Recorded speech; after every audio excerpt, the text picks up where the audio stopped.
No? Hey, welcome to another Diablo 4 Campfire chat. We have a lot to talk about today. I say that all the time, but I will say that this time we really do. Yeah, we will let the community decide. I promise you, this is a lot though. But my name is Adam Fletcher. My name is Adam Fletcher. I'm the community lead for the Diablo franchise. Of course, I'm joined by a wonderful panel here, plus one other who is off camera and will be jumping in. We have Charles Dunn, who's a game designer on Diablo.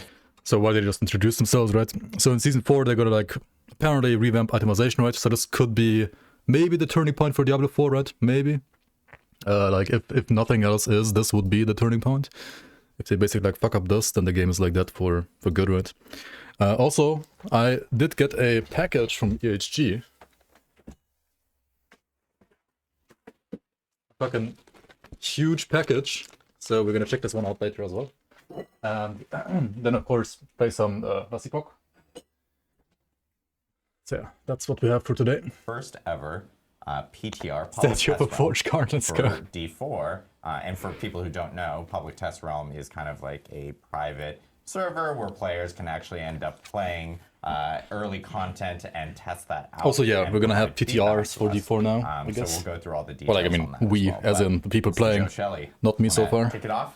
Thanks, Adam. Yeah, so I want to frame this update. This is Season 4 update. We're going to talk a lot about systems here, and I wanted to do a little bit of framing. When we think about Diablo, right? Diablo is an ARPG. Everybody knows what an ARPG is, right? It's an action role-playing game. But it's such a broad category, right? You have lots of games that are ARPGs.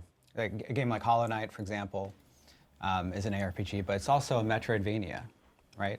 Or a game like Hades, which is an ARPG, but it's also a roguelike.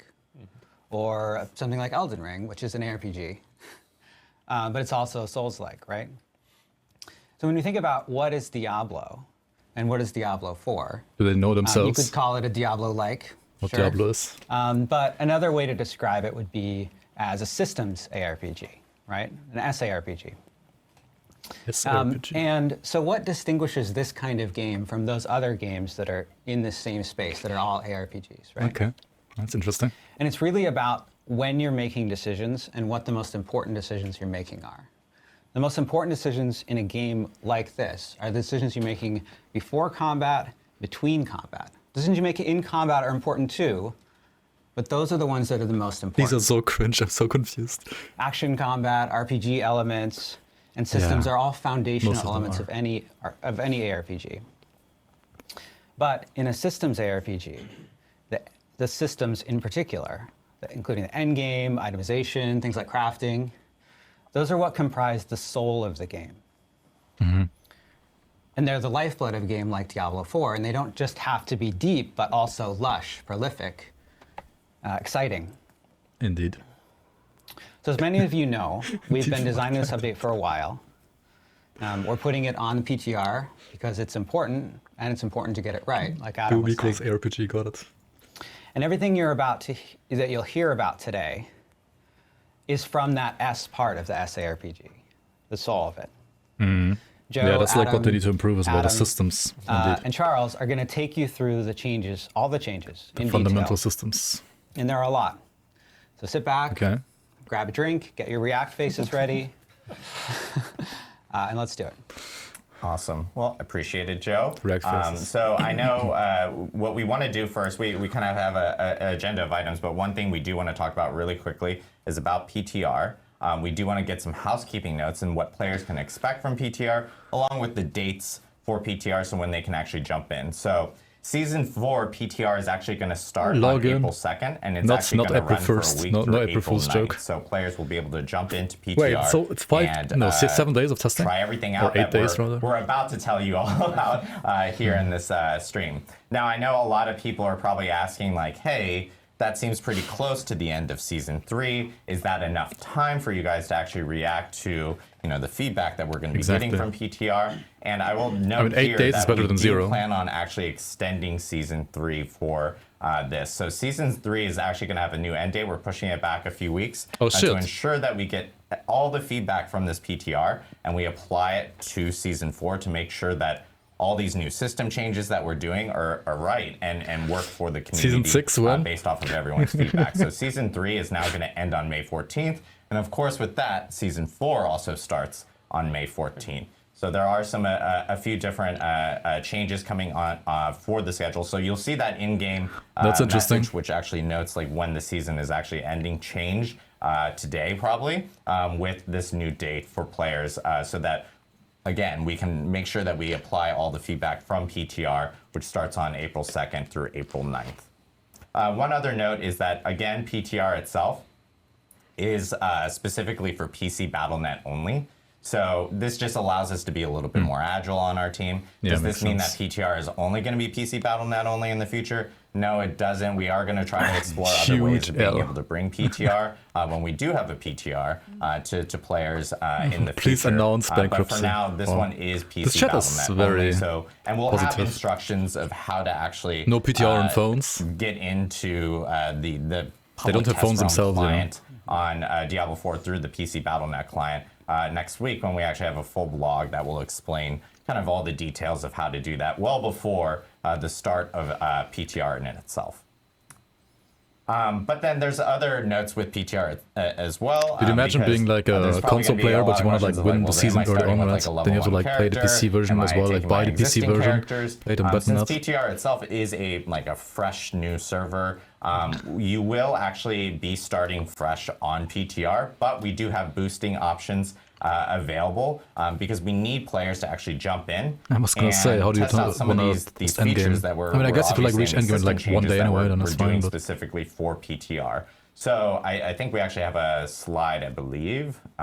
Speaking of which, I know I'm actually bringing the camera back to me, Lucas. Sorry. I've seen a lot of feedback about. I didn't screenshot, man. You guys have a lot of slides. Sometimes the slides have a lot of information specifically in them that we need to actually showcase because there might be a lot of details in there. I will say we will have slides today because there's a lot to share, but we also have a live build. So we will actually be going to the live build to showcase some of the changes. Video games are art needs soul of the viewer will a lot of players want to see more gameplay or see them in game. So we do have that here today. Okay. Now we can go to the next one. I mean, Diablo 4 has a soul in it. It has a cash shop. So there will be PTR boosting features available for players that are jumping into PTR. You will be able to boost a character immediately up to 100. When you do that, you will receive 100 million gold and 1,000 obols. You can do this multiple times. You can even trade amongst gold across your characters, of course. And then we will also mark the campaign completed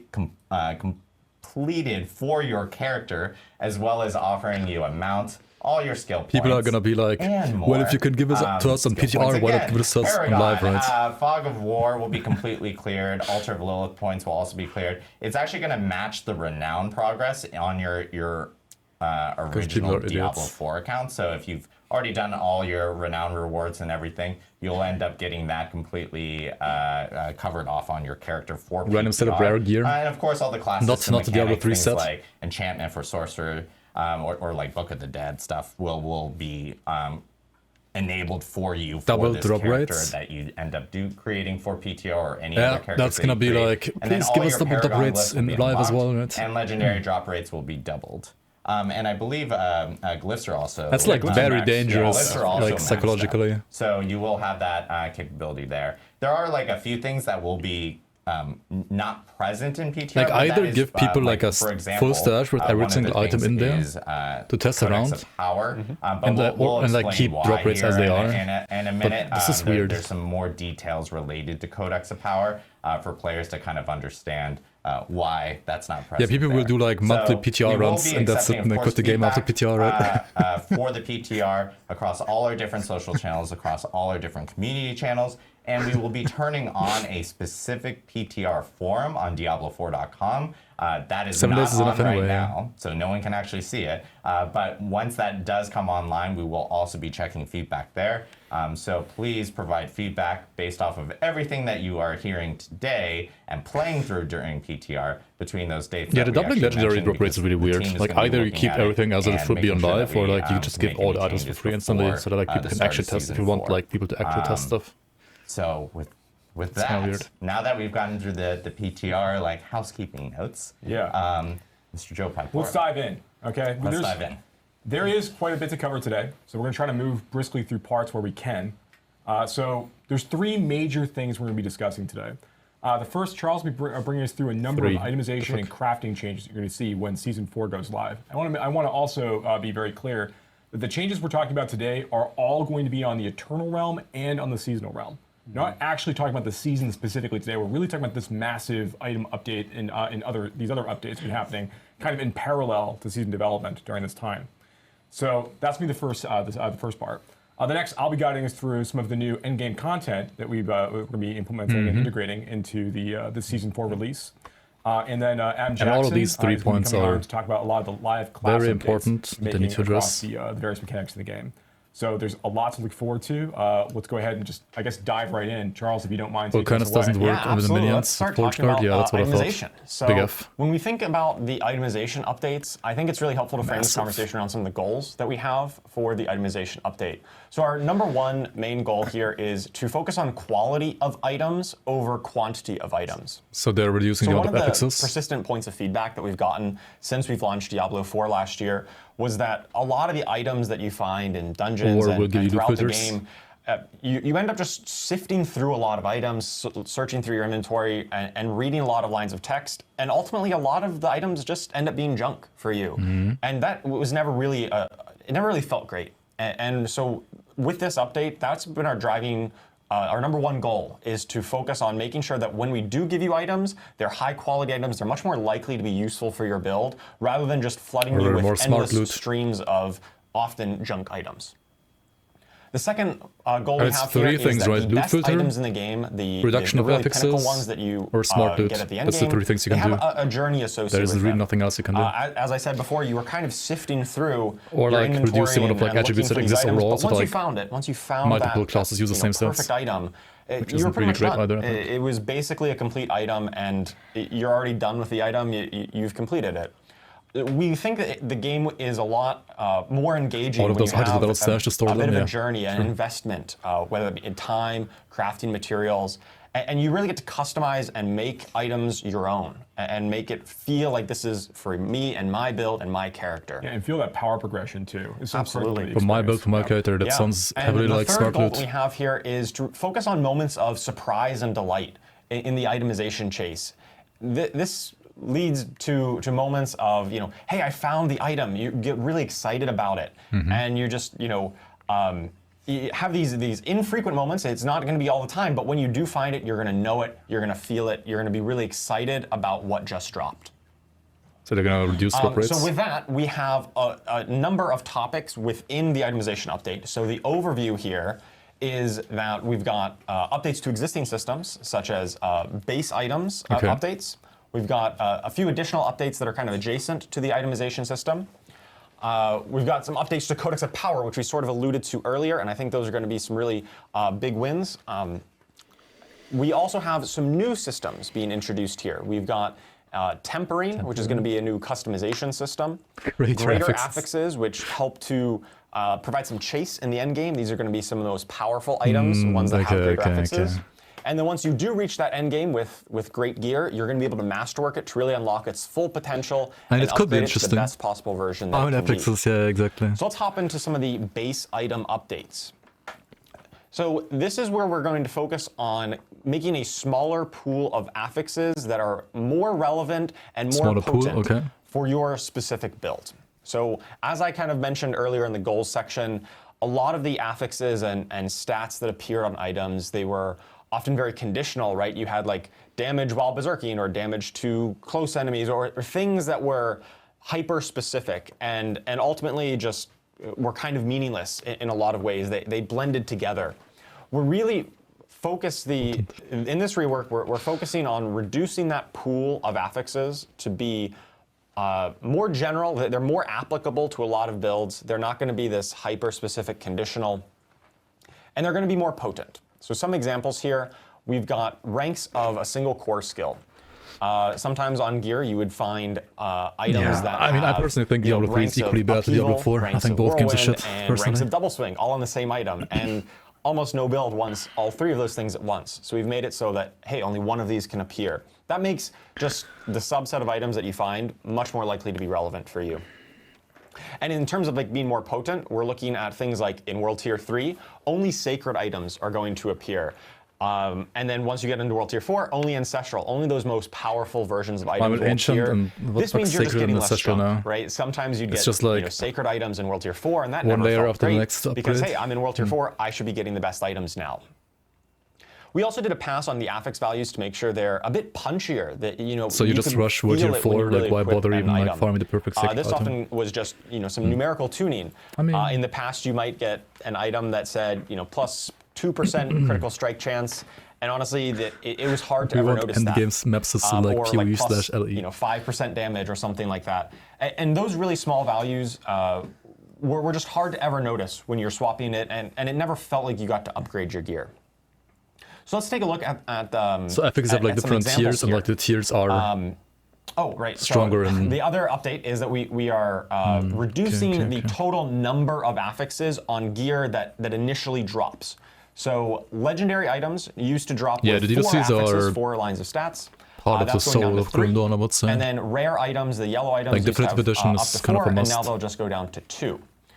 And I mean, you can like play the base game Grim Dawn like to like see whether you like the game or not in general, but to actually enjoy the game, I think you need the DLCs rather than just the pure quantity. To get like the full package. And this also gives us room to build on it in some of the later crafting and tempering systems. You are going to get more affixes, but the base item is going to start with a little bit less, just so we have room to grow. One of the changes that we're making in response to this also, like we know that right now, like rare items are the items that players are using to trade in situations where you find like less really powerful template. I mean, you would like spend less time reading the items, CDR and such, right? Like there's like these are still really important for players. So as part of this change, we are going to open up trading to allow legendary items and unique items. You get greater affixes later with like more of the one stat that you get. This is a big change for us. Now, one distinction here to keep people on, to let people keep this in mind, is that crafting on either of these items, whether you're going to be tempering or masterworking or anything else later on down the road, these things like enchanting does today, these make these items account bound. So you can't trade them once you get them. Oh, Adam Jackson's here now. He's at least like a somewhat. So we think this does a great job of making sure that the trade economy is still interesting, and that when you're looking for a specific item or an item is dropped for you that a friend can use, it's going to be a lot easier for you to go ahead and hand those things around now. Yeah, absolutely, and that's. By the way, I'm gonna know. Adam Jackson. Oh, yeah, Adam Jackson snuck in here. Trading is a big deal. Very important. I'm okay with taking that out. Literally appeared for trading. Appeared for trading. Trading fairy. Oh my god. Yeah, absolutely. That's a very important note, and I know a lot of people might have saw this and thought, oh, rare items are now. How can I trade? But now you can still be trading these legendary items that you find if they're useful. I mean, this also just means like rare items are even more shit than before. Also, I should say also, uber unique items are not going to be tradable in Season 4. Everything that isn't an uber. Yeah, everything is not an uber unique. An uber unique, yeah. Those are the most powerful items, and if you want those, you're gonna have to go and find them yourself. That's right. Those are the most powerful items in the game there. So you get like uber uniques up to like so let's take a look at a closer example here. So we've got, kind of on the left, a before. This is a Boned Wand of Serration. This was before our update. This is what you could currently get on live. And you can see how it's got, plus intelligence, vulnerable damage, damage to shadow damage over time affected enemies. That is a mouthful. Same with the lucky hit, chance to execute injured non-elites. These are the really hyper-specific affixes that we're talking about. 6.4% chance to execute injured non-elites. Items, it takes a while to parse this. Like, you just can't at a glance tell, hey, is this even good for me? Yeah, reading through I don't even remember, but like, holy shit, those affixes were terrible. Item to item, it's just very, it is taxing. Especially when you really fill up your inventory with 30 plus of these items, trying to sort through them all at once when you just really want to get back into the action, right? You want to get back into fighting demons. Way simplified, of course. After this itemization update in the after section here, there's still vulnerable damage. It has intelligence. It has plus damage. That just applies to all of your damage. It's not hyper specific. And we still shouldn't do like just vulnerable as a debuff itself be like enough of a motivation to like pick vulnerable. And if you get an item now that gives you does vulnerable damage have to exist on top of that? Strength on it? No, in fact, because this wand is just has intelligence on it, it is just the main stat for your class. So if you are a sorcerer, you're only going to find intelligence on items. If you're a barb, you're only going to find strength. Smart loot, and so on. I can still find all stat, right? Yes. All stat Yeah, stuff you still over have there. all stat, but no more. You're gonna find. Oh, I got intellect just like on I my said, right? They're gonna barbarian. reduce affixes. They're gonna Just do basically a completely dead stat. For you. smart loot. It's already like 2 out of 3 checked, right? All right, so let's talk about some of the other additional updates that are kind of adjacent to the main itemization updates. Yeah, it's the other 3 itemization Legendary now. item drops from monsters that are level 95 or higher are always going to be at item power 925. And chat is like big That is W the because they all highest play the item other power 3, in the right? game. And once you're really facing I mean, the fair. toughest monsters in the game, If you we know wanna like make your sure that audience you're like coming from the other constantly 3 anyway, getting then you want to the cater best to your possible audience, right? Like know your audience. This really comes back to our idea If of not gonna quality like get over like quantity. players from Lost Epoch or Once you're PoE at into your this game. point of the game, Definitely you not don't with this really change. care about anything that isn't 925. So why are we dropping that for you, right? You're going to be kind of graduating out of caring about item power because you just know that everything I'm getting is the maximum item power. Next, we've done a pass to update our gems. They are a little bit simpler. Some of the gems used to have, once again, those very conditional things like critical strike damage to vulnerable enemies Everything was is like max item one power. stat on one gem. So mean, we it's like kinda simplified Grundon, it, right, So we now in a just way. have bonus critical strike damage. Actually, or it's bonus not always like vulnerable that in damage. Vanilla Grundon. You sometimes We've like a level also 84 green added, items, but some item updates power is like to the same have as core like- stats on them. it's So like some of the Grundon. gems will have strength, some will have dex, and so on. And they'll have a little bit of a longer crafting tail. They're a bit more powerful at the top end, but they do require a bit more investment to really unlock that highest power level. And once you have all the gems that you want, excess gems will now sell for quite a bit more gold. So that way you're not really going to waste once you have kind of found those best gems. Additionally, we've done a pass on the salvage crafting and rewards have all been Can you move chat? retuned We for can't this new read. world where Sure. we're dropping less items than before. Once again, we're focusing on you have less time sorting through your inventory and more time getting back in the action, more time slaying enemies to find those items. Yeah, there's much less cruft in this version of the feature, right? Yeah. Like you're not walking out of a nightmare dungeon with 25 items No. to go and deal with at the back at the Right. blacksmith. But the ones that you do have are much more likely to be relevant and useful to you when you do find them. Additionally, we've item rerolling, the enchanting system at the occultist. I think the item we know power this thing has is a good been, thing. Like unless you have a it has system like unless scaling people gold can like cost currently, and that just keeps like on ramping yourself up. If you properly, want like, to keep upgrade fishing for affixes, that perfect affix, think that's fine. it could cost millions upon millions upon millions of gold. We put a Which cap on isn't that. true for, We like, don't tier think 6 it's and really tier healthy 7 to have early that though, right? actually scale infinitely. It'll still get a little high, but it's not going to go to infinity. This is like you always get tier 7 items. Taking early. a pass on the materials, the crafting materials, things like ore and herbs, and some of the other crafting materials in the game. And a lot of the ones we had some variety It does of, make balancing like common easier. herbs. So that were found in different zones, and there was some nice flavor there, but ultimately they didn't really provide much compelling gameplay. So we've consolidated all of like the common crafting materials into just a single type, just basically common herbs. And then there are still some rare ones to find to craft the most powerful elixirs and so on. But we've default simplified material that system gathering so your as well. I mean, it's, collection I guess like Udon is Blue a little bit farming, easier right? and more streamlined. Yeah, we also removed things Like like clicking on there's, stumps like to a get lot of monster blooms parts like before pale you tongue, collect things like that, herbs are also have been and removed as ore. part of this experience. It's gonna make it a lot easier to craft elixirs in this new world. Absolutely. You don't have to and- scroll through that tab so long to see Yeah. exactly Yeah. what material you want to. Oh my god, do you still have to like Especially when always they have an ultimately just elixir up fed towards that all same the goal. time? For the plus And then the XP? final update we've got is updates to the Forgotten Souls, right? So the late game crafting material that you use for a lot of the enchanting or other crafting systems, we're making them a little bit more accessible. I didn't say this They'll sounds come bad. from Whispers of the Dead This- caches. And they can also rarely drop globally from any elite in the game. And this is a really It's also, cool of course, like moment, debatable, like whether or not that like you kind of Grundon have should this- always like this jackpot drop you like moment. highest item power It's level. pretty rare when for you greens, kill for elites, example. but And for purples, there's a there's only moment like where you one just get item. like but this explosion of loot, and it spits out a ton of the Bloom's Forgotten kind of second Souls, Grundon though. or I mean, or yeah, other the clicking, loot, like, or, yeah, it's not like other crafting actual, like, materials. And that's it's MMO that's a really gameplay, right? It's exciting not like moment, RPG when you gameplay. It's not like encounter you're it in actually the killing game. It's pretty monsters. rare, You're just but like clicking you on know you kind like of hit the jackpot when that stumps. does happen. And for Forgotten Souls, that can happen outside of Helltide, right? Oh yeah, that can happen on literally any elite in the game. Yep. Also, we're looking at updating our uniques. So unique items are, these really build-defining, flashy, unique items, right? They're Are there very uniques powerful. bad chest? Currently, they're locked behind just World Tier 3 and onward. You can get They're Uber really uniques at late level game items. 55 that drop And at we thought 925 that, to really power. get you into the fun faster, to get your build online, Fun. we've made it so that many of our uniques in the No, game it's can just now power start creep, dropping right? in World Tiers 1 and 2. So you can start getting them earlier on in the experience and really get your build going much quicker. And then once you do get into World Tier 3, then all of the uniques in the game have the potential to start dropping. I think that's some like server mismatch going on right now. Uber uniques, which are typically those very late game chase items. There is a chance that monsters like we change server, like we start the game, it might get fixed. Drop these Uber uniques. Might get it's a fixed pretty tomorrow. small chance. It's very rare. But it's one of those moments that you're going to find, if you're really lucky, you might find a Harlequin's Crest. Yeah, you remember that 55. You'll remember that playthrough for sure. Harlequin's Crest level 55. And of course, they'll drop. Oh, I was going to say, kind of going back to our goals of the itemization update in general, is that, like at any time, then you quit the game at level 35 instead of like level 100. The main impetus for doing this is that even early on in the game, you can get the main thing that you're looking for. It's going to be very rare, not very common, but it's possible. Sick of dying to lag. I mean, Grimdawn is offline, right? You can just play hardcore Grimdawn. Absolutely, yeah. You can never die to lag. We want you to have the chance to really There's no servers. Have that high roll moment, a really exciting moment when you find that awesome loot. So that covers the additional updates. But yeah, D4/LE, that can be very annoying. The Codex of Power. Right, so the Codex of Power is a system that has been in the game since launch, and Joe Shadday, he's not even in the picture. What are you talking about? A big update here, where now all legendary aspects of the game he already left. will start appearing. He was there for like 5 minutes. Every single one. And then it was Previously, like, nope, it was just a small subset.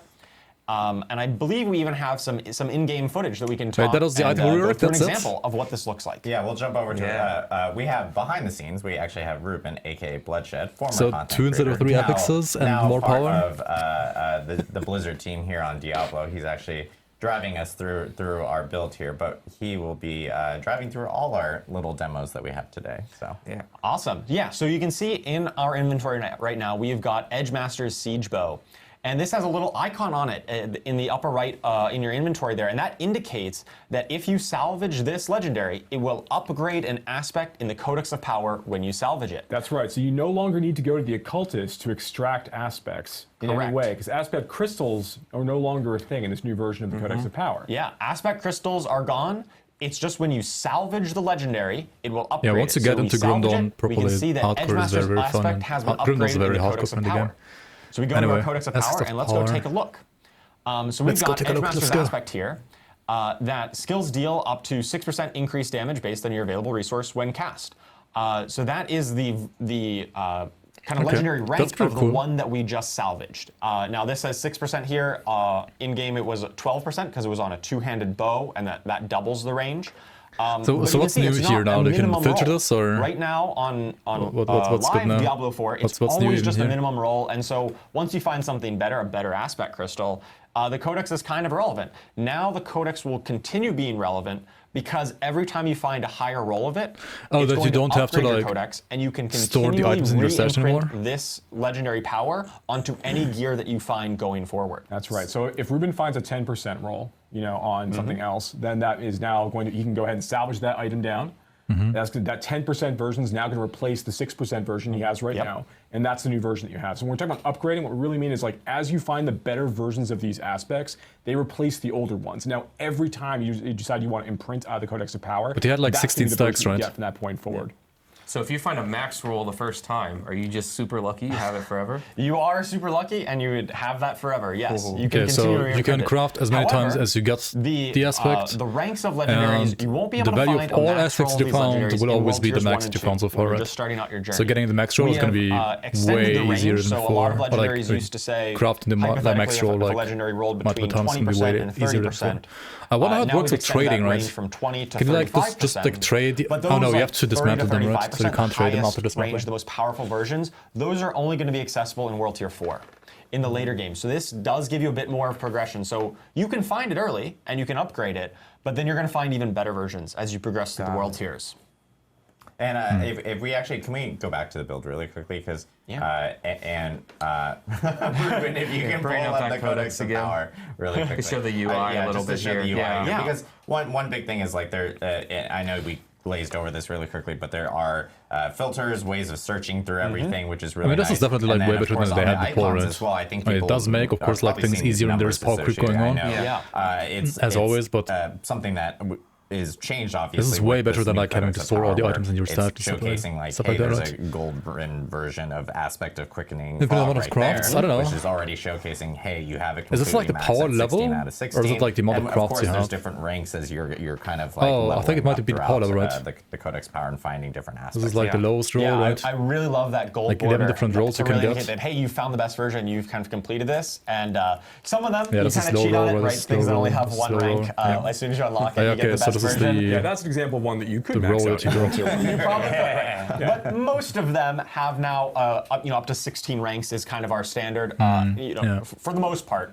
And those highest ranks are just going to be in the later world tiers. And for a lot of these aspects too, when we went to 16 ranks, but like they are locking like higher rolls into like more difficult content. These aspects upwards, right? We didn't water it down. We actually extended it up. I mean, that's actually kind of nice. That's like as if Grim Dawn had like scaling skill modifiers, right? Which Crate was too lazy to implement because it would be like too many files. Hey, is this a seasonal thing? It's actually pretty nice. I like this a lot.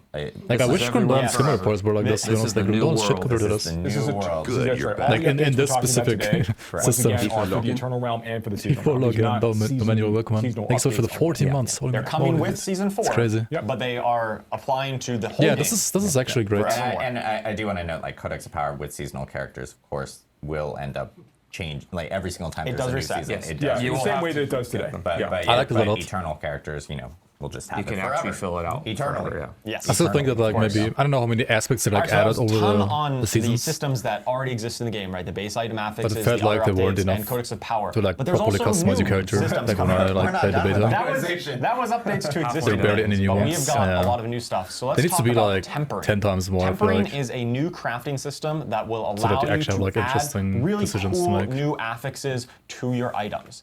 And so I really just want to highlight that this is not just taking those adding overly conditional so you're finding up to like 2 to 3 affixes on your items, but then you can add more affixes on top. This also includes a lot of really new exciting affixes as well that we'll showcase a bit later. Things like a chance to cast it does reduce the amount of time that you spend looking at the item when it drops. Of your skills and other ways of talking directly to individual skills. A lot of this lives in tempering. And so this way you can really customize this is like actual crafting in a way. Specifically to your build and the skills that you're using and the way you want to play. Copying so you might be asking, well, how do we temper? We've got isn't that like what Blizzard does a lot all the time? Copying things from other games and just like that are going to drop from most content in the game. This isn't something you need to go target farm. You're just going to find present to the mainstream. Playing. That's like what Blizzard has pretty much always done. And these manuals are going to be a list of possible affixes that are kind of themed to individual builds. So if you are a Bone Necro, for instance, like even World of Warcraft was that. The manual for Bone Necro might have things specifically to Bone Spear and Bone Splinters and Bone Spirit. When you do the tempering, which is done at the blacksmith, it will attach a random one of the affixes from that manual onto the item that you're tempering. And if you don't get the exact one that you want, or you don't get the roll that you want, you can re-roll these affixes up to the item's tempering durability. Now this is a lot without an example, so I think we've got an example where we can just let's show people what it looks right? like. Okay, so it's forging potential, right? Tempering durability is forging potential, and you get blueprints, which are like affix shards. The manual of natural motion. This is a generic it's like copied from really like applies to any 100%, right? It's got a variety of movement speed options on it. So you've got, you might just attach movement speed to your gear. Maybe you get a higher value of movement speed, but only after you kill an elite. We have the option to reduce your evade cooldown or legendary temper manual affix can be applied to boots and amulets. Movement speed for 4 seconds after killing an elite. Mobility cooldown reduction, evade cooldown reduction. And then on the right, we've got one you're still dropping these, right? So you're reducing the amount of like time you look at items, but now you look at temper manuals instead, right? We've got chance for Bone Splinter projectiles to cast twice, chance for Bone Spear projectiles to cast twice, increase the size of your Bone Spirit explosion, that's very cool. Or increase the duration of your Bone Storm. So if you're a Bone Necro, one of these is probably going to be pretty relevant to you and will be really a cool way of customizing your character and your skills. Wait, but are these like so new? Are these like basically new aspects? So on the left, are these like actually like new skill modifiers? Ancestral Charge, one of my favorite legendaries, currently that haven't been in the game before. If so, that's actually huge. And so it's got the relatively simpler affixes. It's got just max life, damage, and critical strike chance.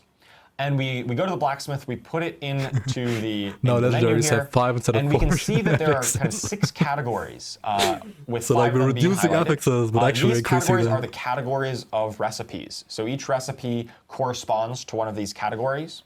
And on amulets, you can put anything except the weapons category. So that's why offensive, defensive, utility, mobility, and resource are all highlighted here. And once we go through this, we can do this twice because most items can only be tempered once. You can get just 1 affix on them. But ancestral items, these really late game World Tier 4 items, can be tempered twice from 2 separate categories. So you can't put, say, 2 defensive ones on there. You're going to diversify. And in this case, we've got charge cooldown reduction added on the right. Okay, cool. And Can you choose, or is it like random like LE? So we've got an offensive one here. And then we've the rates got are higher a too, utility power one creep. that gives us the cooldown reduction. Do we have a Only line 5 example of rerolls, this, lol, of going through huge this actual W. flow so we can kind of show you what this ends that's up enough. looking like? Yep. Once again, yep. That was right there. Look. Points at the blacksmith. Yes. So in here we've got our bow of branching volleys. We can put in here because this is a weapon. We can attach ones from the offensive category. And so here's all the examples. We've got 5 different recipes that we've unlocked here, depending on how we want to build our character. So if we want to do, say, marksman skills to put on there, we can do marksman finesse, and this will give us either bonus marksman damage. Why don't we just temper it and see what it looks like? So we get this flashy animation that comes in, and we get to see It's like a forge. 29% marksman damage. Right? Actually worked out quite nicely, yeah. Yeah, that's awesome. So Not scripted, by the way. definitely not No, scripted. I think it's so random, yeah, right? Actually wasn't. But It actually was. they were actually. Yeah, it's random. So it is like the LE legendary grips of crafting in a RNG. way. Yeah. Kinda. One thing I want to call out also while we're looking at Like this imagine, is that like basically so these we are- blueprints are like exalted in the items. season- They have like season that 4 have update, infinite this uses, right? PTR update that we're talking about right now. This is our first PTR update. There's a lot of changes we have going in, And there's some things. this has like 2 legendary potentials. You can like get 2 affixes, but you can like also reroll 5 times. Some things that players will see on the PTR, they're gonna feel like, oh, this is like So it's not like quite LE, like what I but expect. Or there's like you have like, more might find bugs tries, and and things. it's a bit less That's kind of the nature RNG. of the PTR It's just like experience. LE, but Once less you report grindy because they those, have like Adam more called out a tries, little bit right? Earlier and gives your feedback on the experience. Yeah, You can choose the FX that's pool, but like actually within a that really pool, good reminder because I it's think so a lot of random, people yeah. haven't You experienced can like narrow it down a especially if bit. you're like kind of new to Diablo and you do. Which is similar to like what you would do in LE when you like choose a pool for It is an early exalted, but it has like 4 affixes, right? You like narrow it down to the pool of those 4 that won't affixes. be incorporated. So yes, provide feedback on all those things so that we can actually hear those and make changes for those. But if we throw back to Ruben real quick, the thing I wanted to point out was like It's less when frustrating, the masterwork- probably, when the, because you have like temperate more process went tries. through, So ultimately, like so your you got chances are better 28% for in the the system. marksman damage, but the item itself got a slightly different number. There's just a bug that we've identified that we're in the middle of fixing right now. Right, that's just a display bug, but this is one of the things that we're working on, we're aware of, and going to polish up because that's the nature of game development. Just for the right? eagle-eyed among the viewers. Yes. Yeah. This So is yeah, the you have like a pool, right? All You right, choose so, the pool here. a few other things to call out 4 here. things, Let's actually 4 affixes. You get one of the 4 at this random, right? menu, and then take a look at And you can do this like once or twice, depending on like how much tempering durability, so whatever you it can was see when again. this is in here, we've got tempered affixes. I mean, 1 out okay, of 2, this is because like this an affix slots, ancestral right? You can item. add, and You can tempered temper it durability twice, is from not 2 really different 40. categories. It's So kind you're of like gonna 40 be able to potential, like put how one often you weapon can and 1 offensive on there. try it, right? And then there's But this instead of like tempering consuming a durability random number between like remaining. 1 and 50, So like this LE, is it's just how like many times you one can number re-roll the tempered affixes. per craft. The first ones that you attach should not be consuming tempering durability. So it's definitely think less this one RNG, might have, less frustrating than one of LE. those bugs where it did consume it, but ultimately this is going to be the number of times you can re-roll. Yeah. You're- We're actually Yeah. going to update the string. I think it's going to literally be called tempering re-rolls. Re-roll. Yeah, to Okay. make it really, really clear. Yeah. Yeah. Hmm. This is the kind of things that we're actively working on, and we love your feedback Tempering on re-rolls to make sure that we remaining. can get this right and really communicate the way the system works. So It's we've not attached necessarily an re-rolls, right? offensive, Because the initial affix onto this. Let's take a look addition at some of of the an affix weapon ones that also we can attach on. consumes 1 So here we've durability. got ones that not great. Well, Live build. Yeah, live build indeed. Live build. Well, so we can talk through what would The initial one doesn't consume 1, he just said it. Right, so when you would But the item attach had 5 the before he weapon did it. category, Now it those says are 4. often the ones that are Like the literally more, lost 1, unless they're like I would gonna say more change that. interesting, right? The bonus projectiles. Like it literally the lost bonus 1. It had effect 5 size. before. Yeah, that was the it was the weapon category said that it's had a a chance bug. to create Oh, different okay. like multiple Well, bone splinters, or I Yes. guess twice rather. Yeah, that's in the weapon category. So there we would attach one of those. Maybe Okay, we'd okay, get okay. chance for rapid fire projectiles. I don't think it's a bug. Extra time. I think they're just like changing And then when we do that, maybe it's like one of those things like whenever like classic developers recognize something's broken as fuck and then say, oh, it's a bug. Durabilities to re-roll that and try to get that bonus rapid fire projectile ones that we want. At least people now believe it's live. Yeah, he said it's a bug. I don't believe it was a bug on the build that they were showing there. I think it was intended. But yeah, because it was like tempering durability. We're getting the build back up. And then he said also they're gonna like change it to tempering new rerolls in general inside the tempering system. Like I know that like I've been playing a lot of Season 4 like on our dev build. And I'm playing a Barbarian right now. Which I think is also more boring. With Dust I Devils, think the durability idea is more interesting. I guess the reroll there's like opportunities like spawn, like instead of spawning one Dust Devil, you'll spawn multiple Dust Devils. There's Dust Devil size. There's a lot of really there's a lot of really neat new things to play with to build upon other like playstyles, which I think is really fun. Yeah. That's really the goal of tempering is customization and really cool new ways of building your character. That's not just looking at the crash to screenshot it. There is still some bonus damage as you still need to in order to actually do damage, but there's a lot of ways you can customize your skills and make it really your own. Now, right now, you can temper legendary items. Correct. And rare items, but you can't temper unique items. Correct. Unique items. I like how he said and rare items as if like they're not even like worth mentioning. 4 affixes for the most part.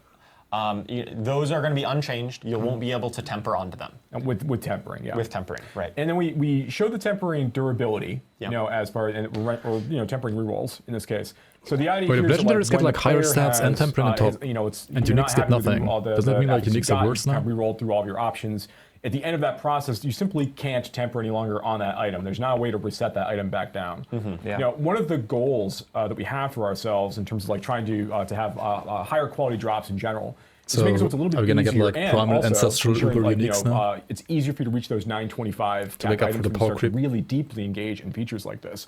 Is you want to make it a little bit easier to go find some of those really good baseline templated items for you to start building on top of, as opposed to having it be like, I need to find like 70 helmets in the hopes I find a max roll cooldown reduction on it, right? Like we're in a different place now in terms of how we're thinking about that. In addition to the crafting, the trading changes that we've made as well. Want to make it a little bit easier for you to find some of these things. Corruption system in the DLC. To have drops that are relevant for you appear when you're doing various types of content, but also that if you're playing with friends, there's opportunities for you to maybe trade some things around at the same time. Yeah, I think you make a really good point about finding really strong base items to build off of. And I think that goes great into our next point where we talk about greater affixes. Yeah. Oh, shit.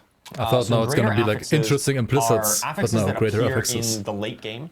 They are more powerful versions of the normal affixes. So it's just the same, but more stats. 1.5x multiplier on the affixes max roll. So let's say a hypothetical affix might come between like 50 to 100 of a stat. If it rolls greater, then you actually get 150 of that stat instead. Instead of the roll, it always comes in at max. So it comes in at that 150 mark. Oh my fucking god, dude.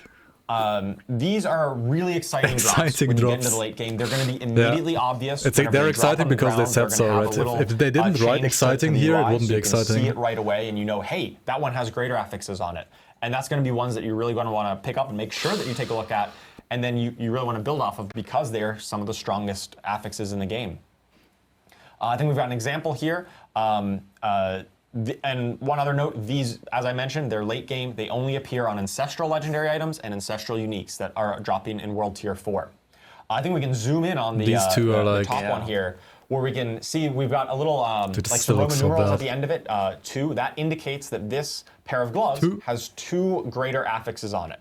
And when you actually go and pick it up, we can take a look at the tooltip of the item itself, and we can see that intelligence here is highlighted, and so is critical strike damage. And these roll at the max roll, and I think we've got a comparison kind of between a standard version. So on the left is a non-greater version of a dagger. You've got say 74 dexterity, and maybe it rolled between 70 and 84. But on the right, we've got a greater version of dexterity, and that's going to always give you 126, which is 1.5 times the 84. Same with the critical strike damage down at the bottom. So if you find the dagger on the right, that's a really good one. I mean, not only do you have 2 greater affixes, why did he say like it's always going to be 126? Does it always max roll? No, right? It's still like within this range. Through the tempering system on. Wait, maybe not.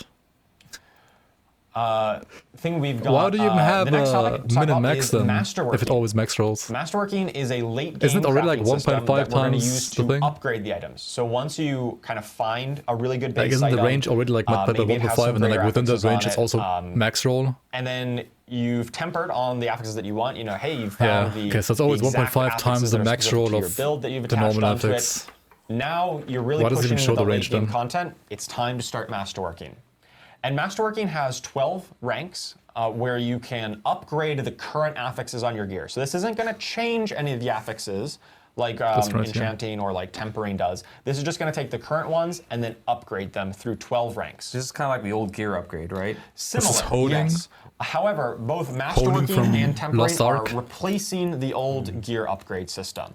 The previous system, where you just kind of upgraded the item power and the values went up by a bit. These two systems replace that, and now you're going to be able to customize them and then Every 4 ranks get a massive significantly upgrade. more powerful on the back end of this as Absolutely. well after these things are done. Yeah. Compared to item upgrade, yeah. Wait, aren't you supposed to find items? Why So are we the 12 holding ranks items now? of masterworking, as opposed to the 5 of the old system, most of the ranks are going to increase all of your affixes on the gear by a small amount. But then every 4 ranks, so rank 4, 8, and 12, are going to upgrade a single affix by a large amount. So here's an example. The ring on the left is rank 2 masterworking. You can see that right up there by the item power. It says masterworking 2 out of 12. Let's focus in on like the maximum life affix there. So on the left at rank 2, you see we've got 880 bonus maximum life. So it's And Weaver's we take will. it, we This is masterwork it up to fucking, rank 3, this and then basically that will Weaver's upgrade will in a that to way, right? 920 I mean, it's not maximum really, life. but it's so a little a bit of bit. an improvement. Because like it's But then random, like once we which hit one rank you 4, get the big upgrade one, right? we actually get a much larger increase in maximum like life. Weaver's It goes from will, 920 actually. all the way up to 1,120.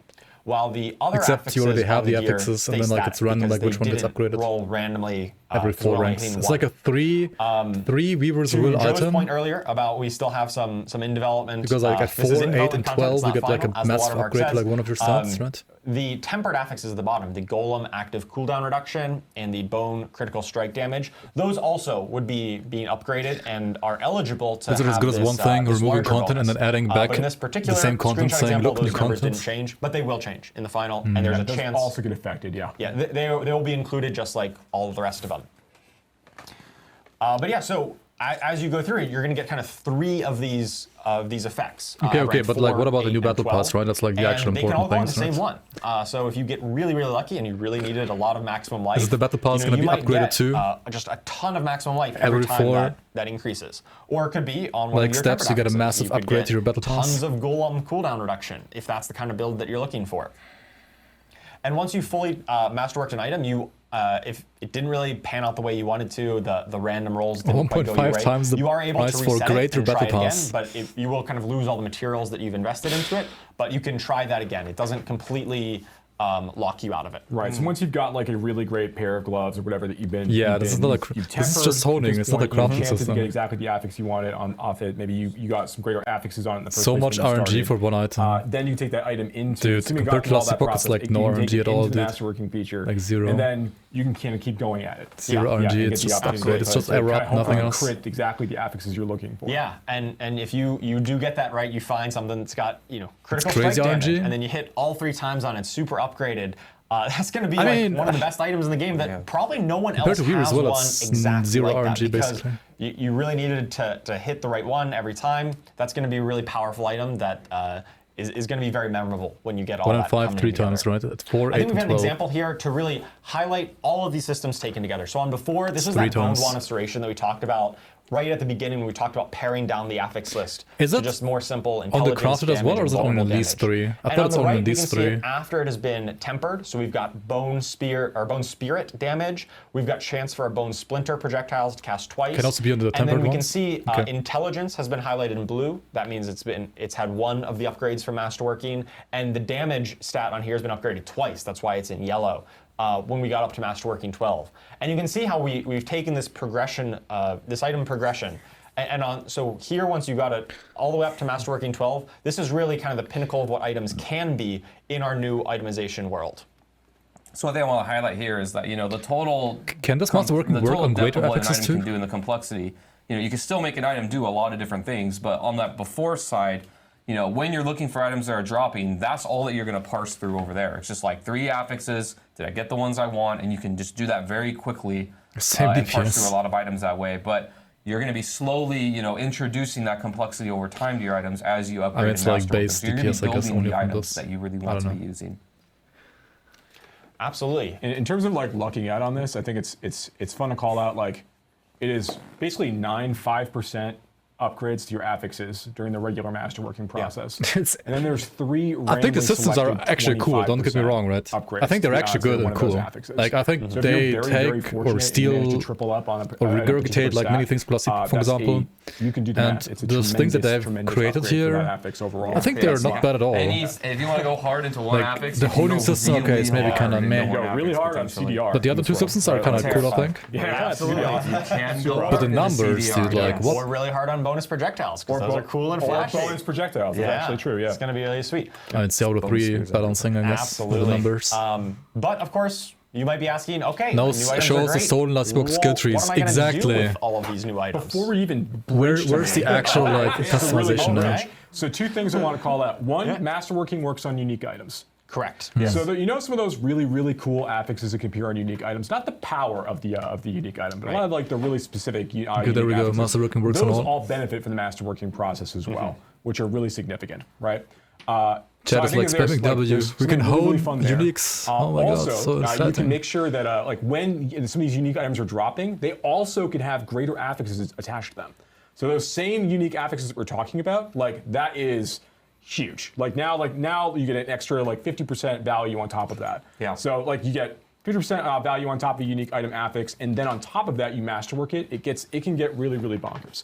So there's a good chase involved in this. But like even allowing for like player trading and everything else. There's just I think it's the holding does add. Yeah, and I mean, it's not like holding, but like the random upgrade, well, right? Like a lot of people are The going, Weaver's like, hey, Well upgrade when are we thingy. actually able to experience this? PTR. PTR. Well, first PTR, and also It does add another layer of this is RNG, something that, and it does make like different Harlequins crests, for example, different from each other. Apart from just like the min-max rolls. Changes will start with the start of season 4, because I know a lot of people were questioning because they're going like, well, we had heard Gauntlet in the past. You can reset the Mars Star forging. The itemization changes and all the changes you're hearing today will start at the right at the beginning of season 4, which is on May 14th. PTR being on April 2nd. So there's a couple other things I also want to say. It doesn't fit I neatly. got one too. Oh, do you? Oh, no, you go first. You go first. All right, I want to clarify something because I know it's going to be a lot of questions that people have on greater affixes. Yes. So greater affixes, the way that you get them is you can only get them from things that drop. So you're actually looking for that moment when you kill the mob, kill the enemy, the loot drops. That's the exciting moment that we're targeting. Enchanting is still going to exist. You can still enchant your affixes like normal on those 3 ones that drop. You cannot enchant into a greater affix. You can enchant out of a greater affix. So if you choose to, if you've got like a 1 greater affix item, you can enchant that greater affix to something else, but it won't change to another greater, and you can't change anything into a greater. It's all about killing monsters, finding that moment that is really exciting when the item drops, seeing if that works for you. It's like exalted affix in Diablo and Elasipok, but you can still chaos the exalted. Focusing on the drop, the moment of excitement. But it like downgrades to tier 5 then. Right, and then one thing I want to call out as well that we didn't talk about already, and that is there's a lot of other changes that we haven't actually discussed here that you'll see when we get to play in the PTR. But one of them I think is really cool is we actually add a bunch of other new baseline rare affixes that can appear on items. Yeah. That like players haven't seen before. Yes. You know, Wait, so they are adding more as an affixes? example of a few of these, we have like Fury per second. Can appear on items, which is very exciting and very interesting for my barbarian friends. Yeah, it's very transformative. Like there's a number of other ones like life per hit.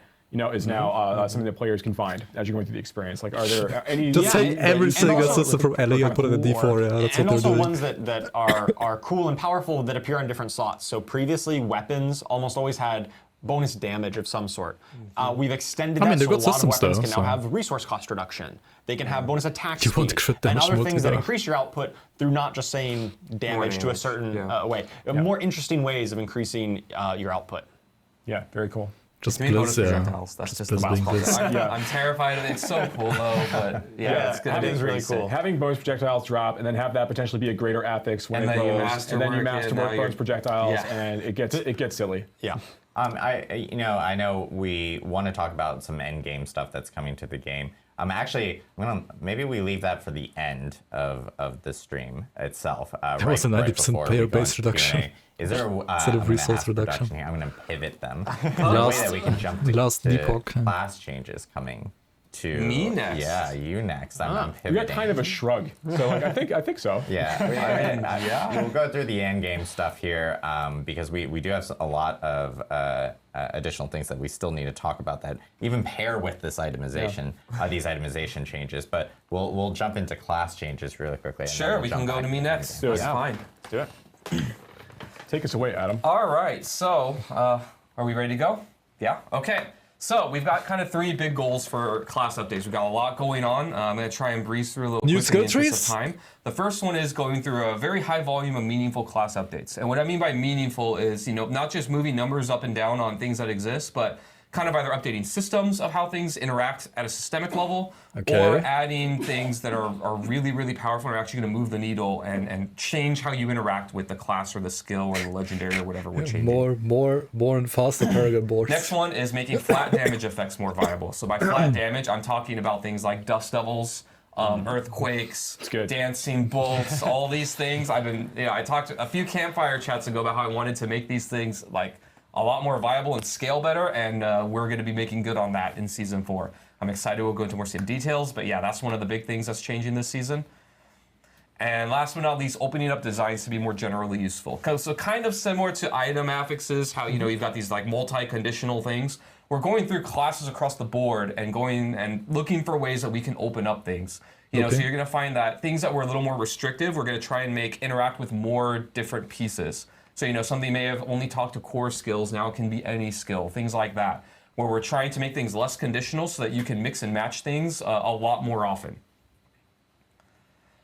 So, yeah, in addition to those 3 things, those are our goals. I'm also going to be talking a little bit today about PTR balance and hardcore updates. And a little PSA, everything that you see here right now, the tuning is still in flux. We're going through the balancing process right now of these things, so any exact numbers that you see of updates itemization is much subject crack to change, not only before PTR, but of course all one of our monsters goals getting like for you buffed playing PTR is helping us with the tuning and balance, because quintuple everything is going to be the HP. changing. So expect things to change, but that's kind of where we're at right now. So first, let's talk about uniques. So in Season 4, you're going to be getting double the normal amount of uniques added to the game. Normally, every class gets 1. Every class is going to be getting 2 this time. So again, more content. We're also adding a new Uber unique here, Tyrael's Might. This is a defensive-oriented unique. It's going to be a chess piece. You can see the stats there. Lots of resistance-oriented things and damage reduction. By the way, in this new world, damage reduction is going to be much harder to come by. So it's actually a lot more special that it exists here. And the special power of this is that when you're at maximum life, so when you have the entire life bar full, you're going to be shooting out projectiles very similar to the artillery shrine. So you can see here kind of in action, you can see that sometimes he's attacking and it's not going off, and then as he heals up, you get those bolts that's hitting enemies. It's really, really flashy and cool. So yeah, class updates. Like I mentioned before, we're really looking to move the needle on these. We are still going to be having a number of changes, quite a few of just things going up and down for tuning. But we're also looking at updating some systems and designs. And I'm going to give you some examples. Now, with everything I talk about here today, I'm giving you a small snippet of the things that we're doing, like 1 or 2 examples per class. But when you get the patch notes, you're going to see it's like a giant wall. There's a lot of stuff that we're doing everywhere. Just a slice of the overall pie. Yeah. So, some examples here. Skill tag updates. So we're not only doing this on the Sorceress, but on other classes as well, but this is the one example I want to give.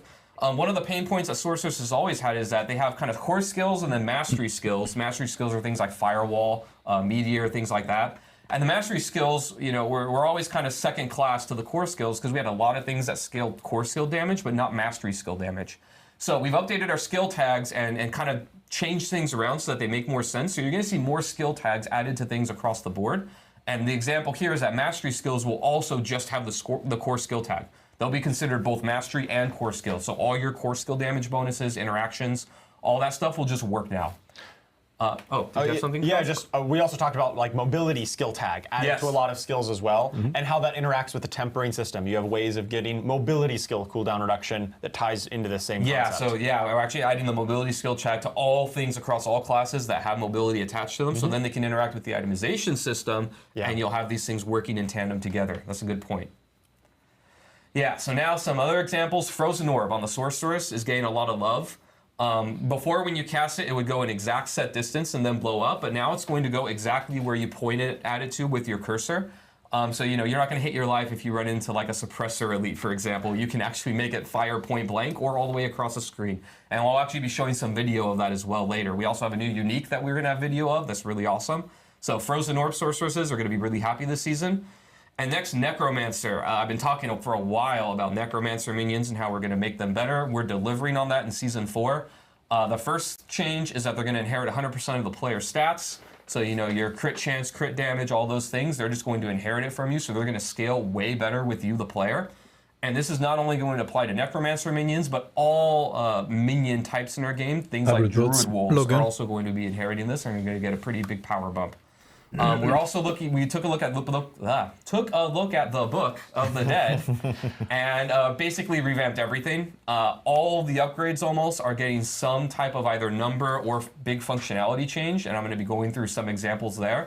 But it's just going to be a lot more punchy. We're not only looking for effectiveness here, like making things stronger, but we also like the rule of cool, where the things that are awesome and look cool and are visual are gonna stand out more. Okay, just like making all pets be like hybrid builds now, basically, or what? So next, let's talk about game balance. So as I kind of alluded to earlier, the landscape of everything is changing pretty drastically, right? Itemization is going to be changing a lot of how player power works and how things work in the game. We've got a lot of class updates that are going to be changing how things are. You can expect a pretty big shakeup of like just how all the different classes and builds perform. Like, it's going to be a brave new world, really, here. But normally we promised a while back that we're going to do lists of everything that's perceived as a nerf. I'm not going to be going through every single thing today. You'll be able to see everything in the patch list on the PTR, and that's mostly in the interest of time, just because there's so much change that's happening. But I am going to give you, a snippet to do good on that promise of kind of how the game is now, and some things that you can expect that are going to be lowered in power in the future. So some examples here. Generally, Tybalt's Will, everyone's favorite pants, right? And not only is it really good because the effect is good, but also it's damage on pants, which makes it really, really good. That damage amount is being reduced. Same with Banished Lord's Talesman. Both of these uniques are insanely powerful. They're still going to be really good after this, but the damage is just being lowered so that other things can be competitive. Next, the Barbarian, everybody's favorite charging class. First thing that we're doing is, many of you may not know this, but when we launched the game, we actually gave them 10% inherent damage reduction. This was back when melee classes in general and the Barbarian were having trouble in the early game. Our game balance has changed radically since then, and we don't feel like they really need this anymore. And we don't want them to have an inherent advantage over all the other classes in the game anymore. So that's going to be removed, and even like I mentioned before when Charles was talking, damage reduction in general is going to be much more rare and special. You're not just going to find it on any defensive stat. When you see it, it's going to be you can have like all the damage in the world is meta. If you're dying a lot, it's just no fun. Barbarians are still going to be really good in this regard because their skill tree has a lot of it. Their skills like Challenging Shout have it, so I think they're going to be fine, but we're just removing this extra part. Also, we're reducing the effectiveness of Charge, Hammer of the Ancients, and Unbridled Rage. They've only been talking about itemization so far, really. Incredibly powerful. Some things like Unbridled Rage have now, kind of been stamping out game balance, for like a class long time balance, just because it's so good. Our goal here is not to remove these from the game or make these builds not viable at all. They're going to be reduced, but I still think they're going to be really powerful and effective. No matter what they change in this game, you will never have the urge to play it ever again. Sorcerer, we got a couple bug fixes here. We have more bug fixes than this, but this is just some that I wanted to call out. Did you get scammed out of $90? The first one, we had one where the evade cooldown reduction affix was triggering off of unstable currents casts. And so what this basically meant was you equip those boosts to have evade cooldown reduction, and then you use unstable currents, and you had like infinite uptime on teleport evades, which made you just teleport around forever. This has been fixed, so now it's only going to work with intentional casts now, as it was intended to. Now? And the next one is Isu's Ferocity. This is a key passive on the Sorcerer that used to apply apart from the ridiculous like it was the fire key passive. So far. Now it's only going to apply the fire damage. I think most of the system changes actually look pretty good. And again, this is just a snippet of everything, but there's going to be a lot more stuff. But I mean, if your classes like, everything have you know select is skill tweaks, then I don't know of how many things are being updated in the game. Much diversity so I wouldn't there worry will be. too much about any specific build. Like, that doesn't change like the fact that like updates. So I'm going to be going through all the different classes here and just showing like 1 to 2 examples of kind of the ideas of things that we're changing. Again, lots more than what you're going to see, but kind of giving you an idea of what to expect in the direction that we're going here. So first we'll start with the Barbarians. So I like Dust Devils. I've liked them for a long time, and not just things like Dust Devils, but all those types of extra affixes that spawn things. So here's an example of Wind Slasher. This is a legendary that we updated. So it's the double swing legendary that spawns Dust Devils. Before it was you would cast double swing twice and you like go in and out and in and out, and every other time you'd make a Dust Devil, right? Okay, no more crit chance against injured. We're updating this no now. More 5% chance to heal. Time that you cast but double did they remove swing, all lucky hit stuff? And instead of every other time spawning 1, every other time spawns 3. So seems now like instead of going hit, then 1, then hit, then 1, it's 1, then 3, then 1, then 3, which means a lot more Dust Devils. And I want to call it again, there's tempered affixes that give you chances to spawn additional Dust Devils when you spawn a Dust Devil. So. And affixes that talk to them directly in itemization with temporary, like their size can go up, their damage can go up. Like we're actually going to make this a thing. I know I'm talking a lot about Dust Devils. There's cool stuff for all the classes. It's Earthquakes, it's just that I played a lot of Dust Devil bar during one season. So It's the example I tell our team. It's like always I say Earthquakes and Dust Devil. Like these things need to be cool, and all the ones like that though across the other classes. Anyways, that's the Bard. So there's not just this, lots of other legendaries are like this. Druid, for example, a thing that has been long complained about to me is that last rate isn't up to par to other things. So there on the left is what you can see exists today, where their upgrades for last rate are the first one is you heal for a little bit for every hit, and then it's doubled when you crit. And then the next upgrade is that its initial strike crits and does a little bit more damage. We're just merging those together. So both of those combined is going to be your first lacerate upgrade. And now we added a second upgrade there where every time that lacerate crits, all of your shape-shifting skills are going to deal more damage for 10 seconds, up to 40%. So now we're adding a very strong, potent, multiplicative damage bonus buff after lacerate. Another buff. So now, lacerate, it's going to give you invulnerability, life leech, crit, and then a potent damage buff for a while after you cast it. So then if you can get cooldown reduction on it, you can keep that buff rolling and actually have like a build going on. Next, the Sorceress. So here, instead of just text, I'm actually going to show you some videos. The first one is going to be showing that Frozen Orb change that we talked about here. So basically, you can see here that where the person is targeting with their cursor is where the Frozen Orb is going to explode. So now you can make it point blank, you can make it far away.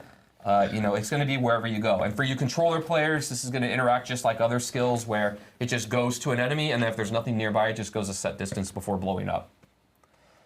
Next, we're going to be talking about the unique. So prefacing this unique a little bit before we show the video, the basic idea is Conjurations are cool and Frozen Orb is cool.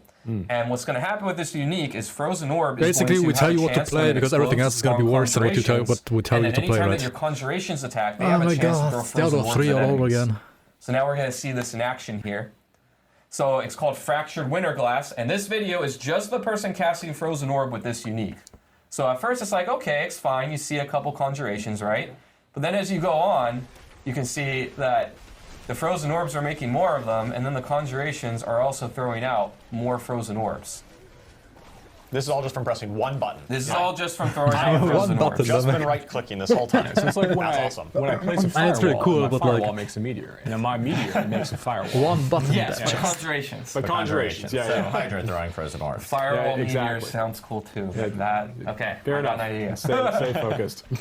But yeah, so this is an example of one of the cool uniques that we're adding to the game. Next, let's move on to the Rogue. That's cool, so though. We're also updating some class mechanics and other things. I don't Inner Sight it's cool. has kind of been eclipsed by other things in our game. But like when they say mastery updates, I'm not expecting them to like show off some like random uniques this idea that that you're like going do to target a stuff. single enemy, pick on that enemy, and build up this gauge, and then you have unlimited energy. And unlimited energy was supposed to be this really crazy, rare thing that was not going to happen very often. Can you numlock it turned out that's not really the case. Through itemization and other things, you can kind of solve resource a lot easier nowadays. Yeah, it's fun to do that too. Yeah, and it's fun. We want people to do that. So we have to update our other systems in accordance to that, which is kind of what we're doing here. So now, you don't only have to hit so the now you mark get enemy, 25% crit chance you on can charge top. up inner sight off of everything. So as you're Just blowing up waves more of crit enemies, you still want chance. to make sure you're hitting the one that's targeted, but now you'll get a little bit of gauge off of any enemy that you hit. And now in addition to that, the payoff is better. So not only are you going to get that unlimited energy still, but you're also going to get a 25% crit chance boost. So now you're going to be hitting harder when you are in inner sight mode. So now there's I actually think the a damage Wither Orb component there too, in addition to the It's unlimited still gonna energy. be kind of meh with controller, yeah. Next, Necromancer. So like I said, Book of the Dead is getting upgrades. I kind of picked one slice from each part, from each minion type.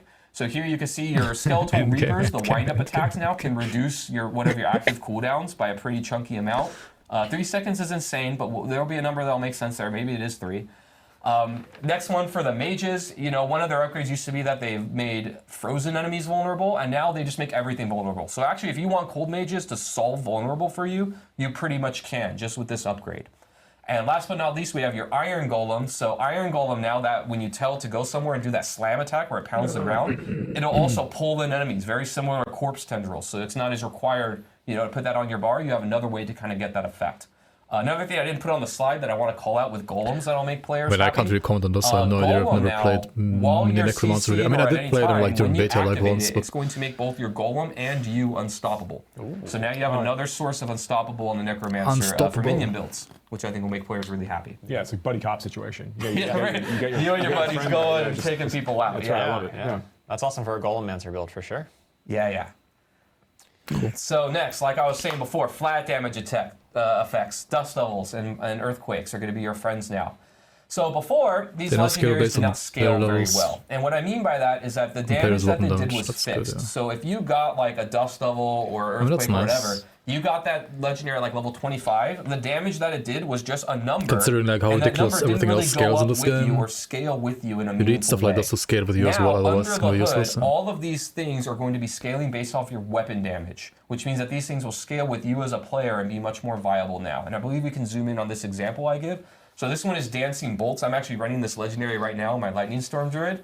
So you can see that, it's the same legendary on each side. This is me just changing out my weapon while I have this legendary equipped. This is in Season 4, so you can see it does an amount of damage on the left, about 5,400 there. Now that number on the right, I didn't get a new legendary, I didn't change it, I didn't do anything except change my weapon, and that increased the damage that these Dancing Bolts are going to do. So when you get these legendaries now, they're going to scale with you and do quite a bit more damage and be punchy as you go into the late game. This is in addition to like tempering and other things, talking to these things. So you can you probably could create like vulnerability in other ways anyway for the Necromancer mages. It's funny because there's some people I think that didn't catch. Maybe they didn't catch the first. Like you only need like one reliable source of vulnerability. Probably legendary, the new one, and they're going like, "Wow, it's only got 3 stats or something." This is. You should probably watch a recording of this. Yeah, that's when it drops, not after you've done all your stuff on. There's a lot of itemization changes to make the items feel more valuable themselves in Season 4. So I recommend watching the recording just for people that may have missed the itemization or checking out our blog next. Yeah, you can temper 2 more affixes on them. There you go. Yeah, they got 5. That's right. All right, so last but not least is opening up designs. Like I talked about, one of our goals here, make things more generally useful, less restrictions. We can zoom in here. I have 2 examples.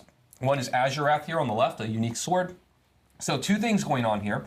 First, you can see before, it was that your core skills have a chance to freeze enemies and deal a bunch of damage to them. On the right, we've removed the core skill requirement, and now any of your skills can have a chance to freeze enemies. So this means you can use it on like charge and other similar things like that, where, maybe you want to make a build around something that's not a core skill to proc this, you totally can, or it's just going to proc more often and you just play normally. Second thing you'll notice is on the left it says Barbarian only. We just removed that restriction. So now any class that can use a sword can use Azurath. Again, we're just trying to look for places where there was restrictions, and when we can, we're just removing them. Next one is Opportunist. This one I'm really excited about. This restrictions is generally good. So on the left is the old version where it says when you break stealth with an attack, you can drop stun grenades, right? And then those grenades deal damage and stun enemies. On the right, we've removed a lot of these restrictions and made it more useful. So now it's when you enter or break stealth, and you don't need to break stealth when you attack. So anytime that you cast stealth or go into stealth, you're going to get 2 sets of these, and it's just going to be when you go in and out, and you just get stun grenades. You also notice that this is a tuning thing, but the stun duration on stun grenades has been buffed. It's a second now. And then we also did a thing that I'm really excited about here, where every single stun grenade legendary will increase the damage of your grenade skills, and all of them are going to have this. So if you want to make a stun grenade build, if you collect, the 4 or 5 of these legendaries that kind of combo together, every one is going to incrementally increase your grenade's damage as well, to a point where they'll be doing a lot more meaningful damage in your build. Wait, shouldn't this be also removed, this restriction right here? Because you're using like stun grenades and non-rogues. Why do only rogues get like the more damage players, Elixir of Death Evasion is being removed from the game. It's dying and it's not coming back, just like you will in hardcore. We've also redesigned the Flame Shield enchantment. So before, it used to be a cheat death mechanic where when you took fatal damage, it would proc and save you. Now it's going to automatically activate when you lose a certain amount of life, and then it has an internal cooldown on that. So we've heard from the community kind of loud and clear. They really want hardcore to be hardcore, and so we're going to deliver on that. Now you actually have to be careful. The Sanctuary is a very scary place, and you won't have those fail safes to keep you alive anymore. This is still pretty good for mages, though. And finally, PTR feedback. So like we mentioned before, we're going to be looking at the PTR feedback very carefully. Please let us know what you think. The class team is particularly excited about what's working for you and what's not working for you. Okay, and where the skill tree when you're kind of tuning your feedback and typing it to us, we're really looking at things like tuning and balance. We know that things are going to be pretty wacky in this brave new world that we're going into. We're also looking for what changes really made the game more fun to you. You're going to see a lot of them, a lot more than what I presented today. We really want to know what changes we did maybe didn't hit the mark and why. Maybe we didn't go far enough, or this thing could have been way better with just a small tweak. And then last but not least, we want to know what would you like to see that didn't make it in, right? We're forever going to be updating this game, and we really want to know, a lot of these changes are coming from your feedback, like, flat damage scaling, unstoppable coming on the golem. Oh yeah, they're going to talk about endgame as well, right? They said that earlier. What other things are you seeing that, have always kind of bugged you or have always been kind of a pain point that you would like us to change? And we'll be looking for that feedback. So yeah, that's pretty much everything we got for classes. Thanks everybody again. Yes, so we're excited. Okay. There is Next chapter. Like a ton of information for classes, and it's funny because everyone's treating this PTR feedback slide as if we're done. No. I'm sorry. He hasn't even gotten started yet. As the chat calls it, Joe Pipe, Rap God, has not spoken yet. This time in green. So he will be talking here now about endgame specific items. Sure, thanks. So a couple things I want to talk about specific first. Items, not actual endgame. We're going to talk about some new content stuff in just a minute, but there are some other things that are also changing at the same time. You'll see on the PTR, we've made adjustments to world tiers, in that we've changed the XP modifier that you get for opting into certain world tiers. So, so the reason why we're doing this, we want to get players to endgame a little bit faster. So we've made an adjustment where World Tier 2 now goes, instead of giving you 20% bonus XP, it gives you 50% bonus XP. World Tier 3 now gives you 150% bonus XP as opposed to the 100% you got before. And then World Tier 4 gives you 250% bonus XP instead of the 200% that you got before. So again, we want to get players into the space where they're getting a chance to play with these new items. They're getting a chance to see some of the new content. Get to the no endgame faster. And experience more of the endgame and have a little less emphasis on the level up process. Power leveling gonna be lit. Yeah, it's gonna be like in Diablo 3 where you get like to level. This is our what was it? 80, 70, 85, 100, in like literally these level 30 minutes. 925 items. We want them to start seeing more greater affixes. We want them to engage in tempering and masterworking. We want them to see everything else the game has to offer. We want to make sure that we're removing some of the restrictions and making that possible. And we're continuing to think about that as we move forward. This is just all of the things we're talking about today are just one more step on the journey of Diablo 4. We're going to continue, as Adam already called out, to continue to make the game better based on feedback and just continue to add more cool stuff. Yes, and that we think is great for the game. Ever since season 2, like in season 2, they literally like doubled XP gain, I think, across the board. So, with that quick little thing out of the way, and this is like the same thing again, right? To the first major update, like all the bonuses are like doubled again. You get a chance to see on PTR. And that is, we made a significant update to Helltide. And all the stats and items are also like doubled, more or less. Remember that in Season 3, we made an adjustment to Helltide timing, where now they're basically up for 55 minutes out of every hour. There's a 5-minute gap between each Helltide experience. And we think that that's great. Players are able to get better access to Forgotten Souls and all the gameplay there. But we also, like, looking back on Season 2, and Blood Maiden, the Blood Harvest regions where the armies of Lord Veer were marching across Sanctuary, as we all recall from quarter 4 of last year, and capturing people and draining them of blood. that was we thought that was a really fun, frenetic, like social experience in the overworld. Like it's just a blast, kind of go through, kill vampires, save people, and W after W. What's going on with getting this? good rewards as you go. It was just a W on XP in season 3, we had a different take on that idea with the form of arcane tremors, where players can go and engage in a number of different small activities. I get it for like alts, and also for alt accounts, right? I mean, for alt characters maybe. But for fucking first character, this is like for every single character in the season, right? And governing stones, and continue to like just get more rewards from that experience. And again, we thought that was pretty fun, right? So we wanted to take some of these ideas back to Helltide, and I'll be actually I think it might be even easier if we could just throw to Ruben potentially, who I think might actually be able to be in Helltide right now. Yeah. Fantastic. Looks like that's the case. So we want to take some of these ideas back to Helltide. Hello. Yes, you're going to get destroyed. We want to take some of these ideas back to Helltide and make sure that our overworld, exciting, demonic invasion experience that players get to go through here is just more fun to engage with. Was that just a giant hellworm belching a bunch of enemies at? That was a giant hellworm belching a bunch of enemies up. So a bunch of things have changed. So one of the things that let me dive in.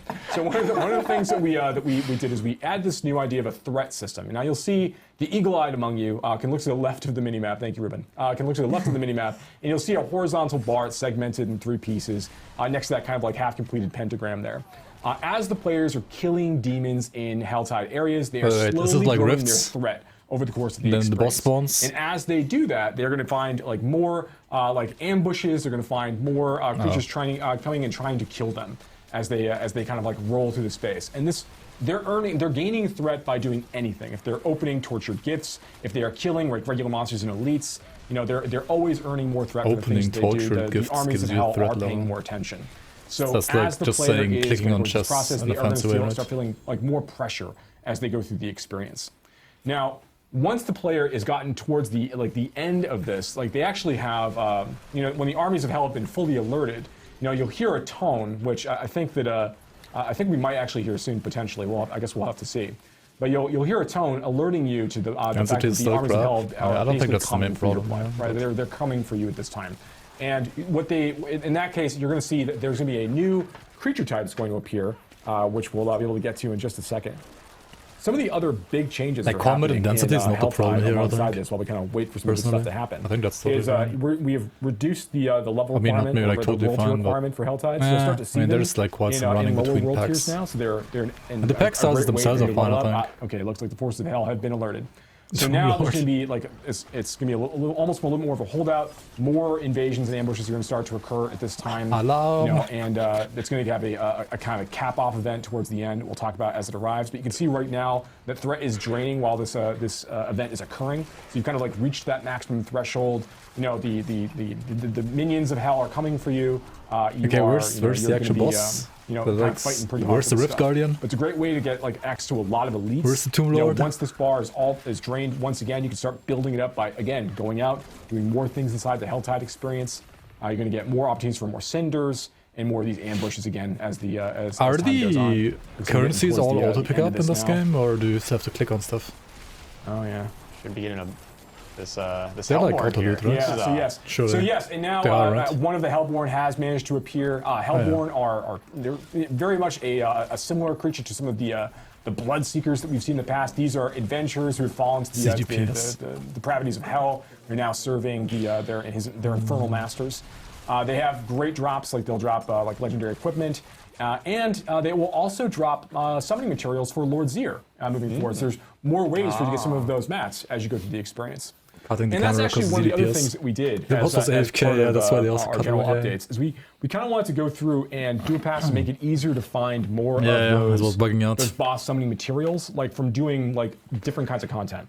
So while obviously you can go to Helltides and open tortured gifts to get living steel pretty quickly, we want to make sure that there's like, if you find like a treasure goblin, there's a chance now that treasure goblin could drop a random boss summoning material.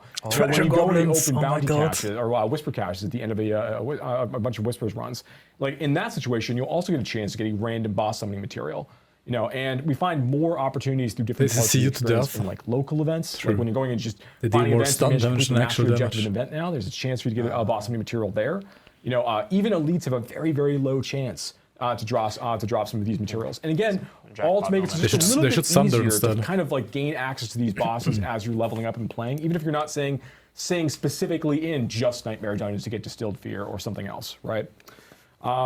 So yeah, I think those are going to be some pretty fun updates for the players. That's obviously pretty not exciting. everything. Yeah. So so another thing that we're doing as part of this is that we are adding a new boss. Nice addition to Helltide, I guess. We're adding Andariel.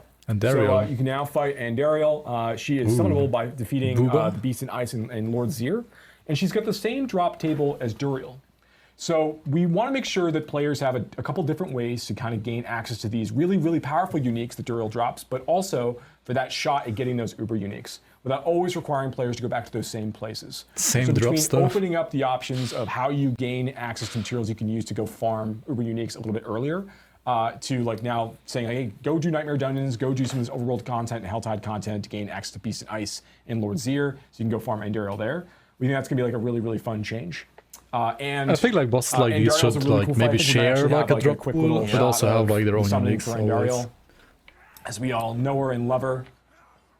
There she is. Wow. She's back. She's tough. Dang, she has big hands. It's gonna be. I want to say the fight's been updated too. It's not exactly the same as what you did before. Yeah, so. the designer's been very excited about this fight and very excited about Andariel for a while, bringing her back into the equation. So yeah, she's gonna be a lot of fun to summon. Oh, the Poison Nova class. Yeah. Okay, enough Andariel. Enough Andariel. All right, yeah. Oh, I was so excited I had to cut after like 2 seconds. Timer, people. Okay, I got things to talk about still.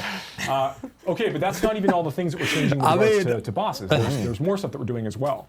So one of the things that we're going to be talking about in just a minute is a new feature called Pit. Yeah, the sound design was terrible. Inside the Pit, you can It was like super awkward silence. silence. It will be used to summon higher level versions of all of these bosses as you go deeper I think the into model looked experience. fine and like the skills. So we think this is what we saw so far was like kind of fine. Another way for players to be able to like express their build strength. If there was like something more coming after what we Are saw, going to provide much greater rewards. In fact, when you kill one of these new, very, very powerful, tormented versions of these classic that didn't get poisoned. out there, True. they are going to give you they're going to give you one resplendent spark the first time you kill any of them. So of like all the ones that you can summon, the first time you kill one of them, you're going to get a resplendent spark for you to use in the future.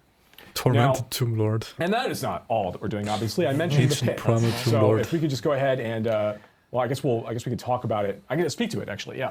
So we've been getting a lot of feedback from like our surely because of the next level skills she's going to use next. Maybe towards the end of season 2, we had this like really, really difficult like dungeon dive. We were going against again forces of Lord. Yeah, some W's are so stupid. Experience and fighting Bloodseekers and I mean some of this is like actually W's. I think. That was a pretty fun experience. We got a lot of really good information and feedback about how that really played out. We made a number of adjustments in the form of this new content type that we're calling the Artificer's Pit. Go from stuff you don't enjoy to get access at doing content which will give you the mega player due to RNG. Like once players have managed to complete a tier 45 Nightmare Dungeon, which ultimately, right, if a game's not fun, 100 monsters, just don't play it. They're going to gain access to a quest that's going to like send them around the world looking for rune shards, and rune shards are just this new material that players will collect to open up. I'm yet to even buy this game. And they drop from elite creatures. They drop all over the place. Like it's pretty easy to find. Maybe I'll buy it at some point. To start this process. But and when you have a number of them, you can bring them back to this obelisk. I'm just like interested in like what they're doing with the game, because I think it is interesting from like a game design perspective. Pit run effectively, and there's hundreds of levels of this, and the monsters that you will begin fighting immediately are all like right at level 100.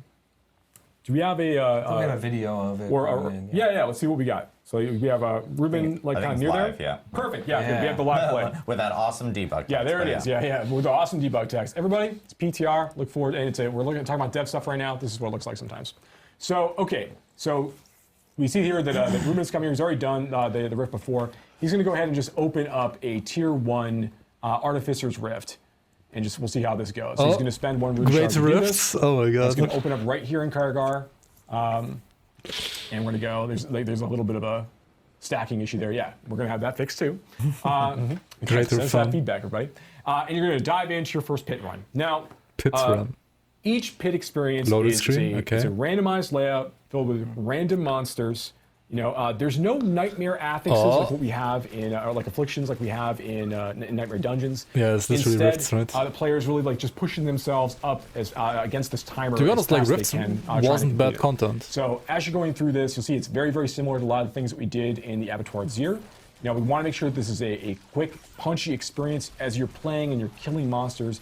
You're not going to be getting any loot from the drops. Like that stuff's not here to slow you down. Yeah, that's good. It's just about like pushing as hard as you can. That's good. Now, a couple of the major differences between what we've done in the Artificer's Pit relative to what we did in the Abattoir of Zir is first, in the Abattoir of Zir, when a player died while going through the experience, they were immediately ejected from the Abattoir of Zir. Like their run was over in the case of this is like Shattered Realm, you Here, can go back in. we want to allow for a little bit more, a few more problems to occur, a few more errors, from the player as they're kind of going through. So that every time you die, just what like actually rips, ends up right? happening is you add 30 seconds to your timer. So you're less and less likely to beat the timer.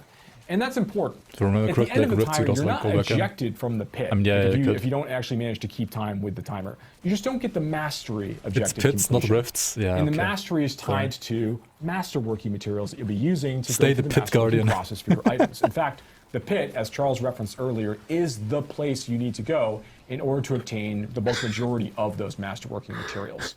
So while you can get to the end of the experience and you will get rewards for having defeated the boss by the end of the pit run, if you don't manage to finish the timer in mind, you won't get access to those materials. So why is this? So one of the things we recognize that we think is very unique to Diablo and to SARPGs in general. Reinventing the genre. Oh my god, he picked up the shrine! Look at this, he's like one-shotting the screen because he picked up the shrine. Oh my god, I can so kill monsters exciting. of this level fairly easily and without much risk. How much further beyond this level can I push in order to maximize the rewards I'm getting from the runs that I'm doing, and while also like maintaining good cadence and like managing my risk? And that's kind of like that fun sweet spot that we think works really, really well. Very fun, AOZ very was sweet. meant to like tap into a little bit of this we went, but it was also And he has like AOZ was ZDPS right designed on to this be an build. extraordinarily Like no way you have challenging this piece of damage. content from the get-go.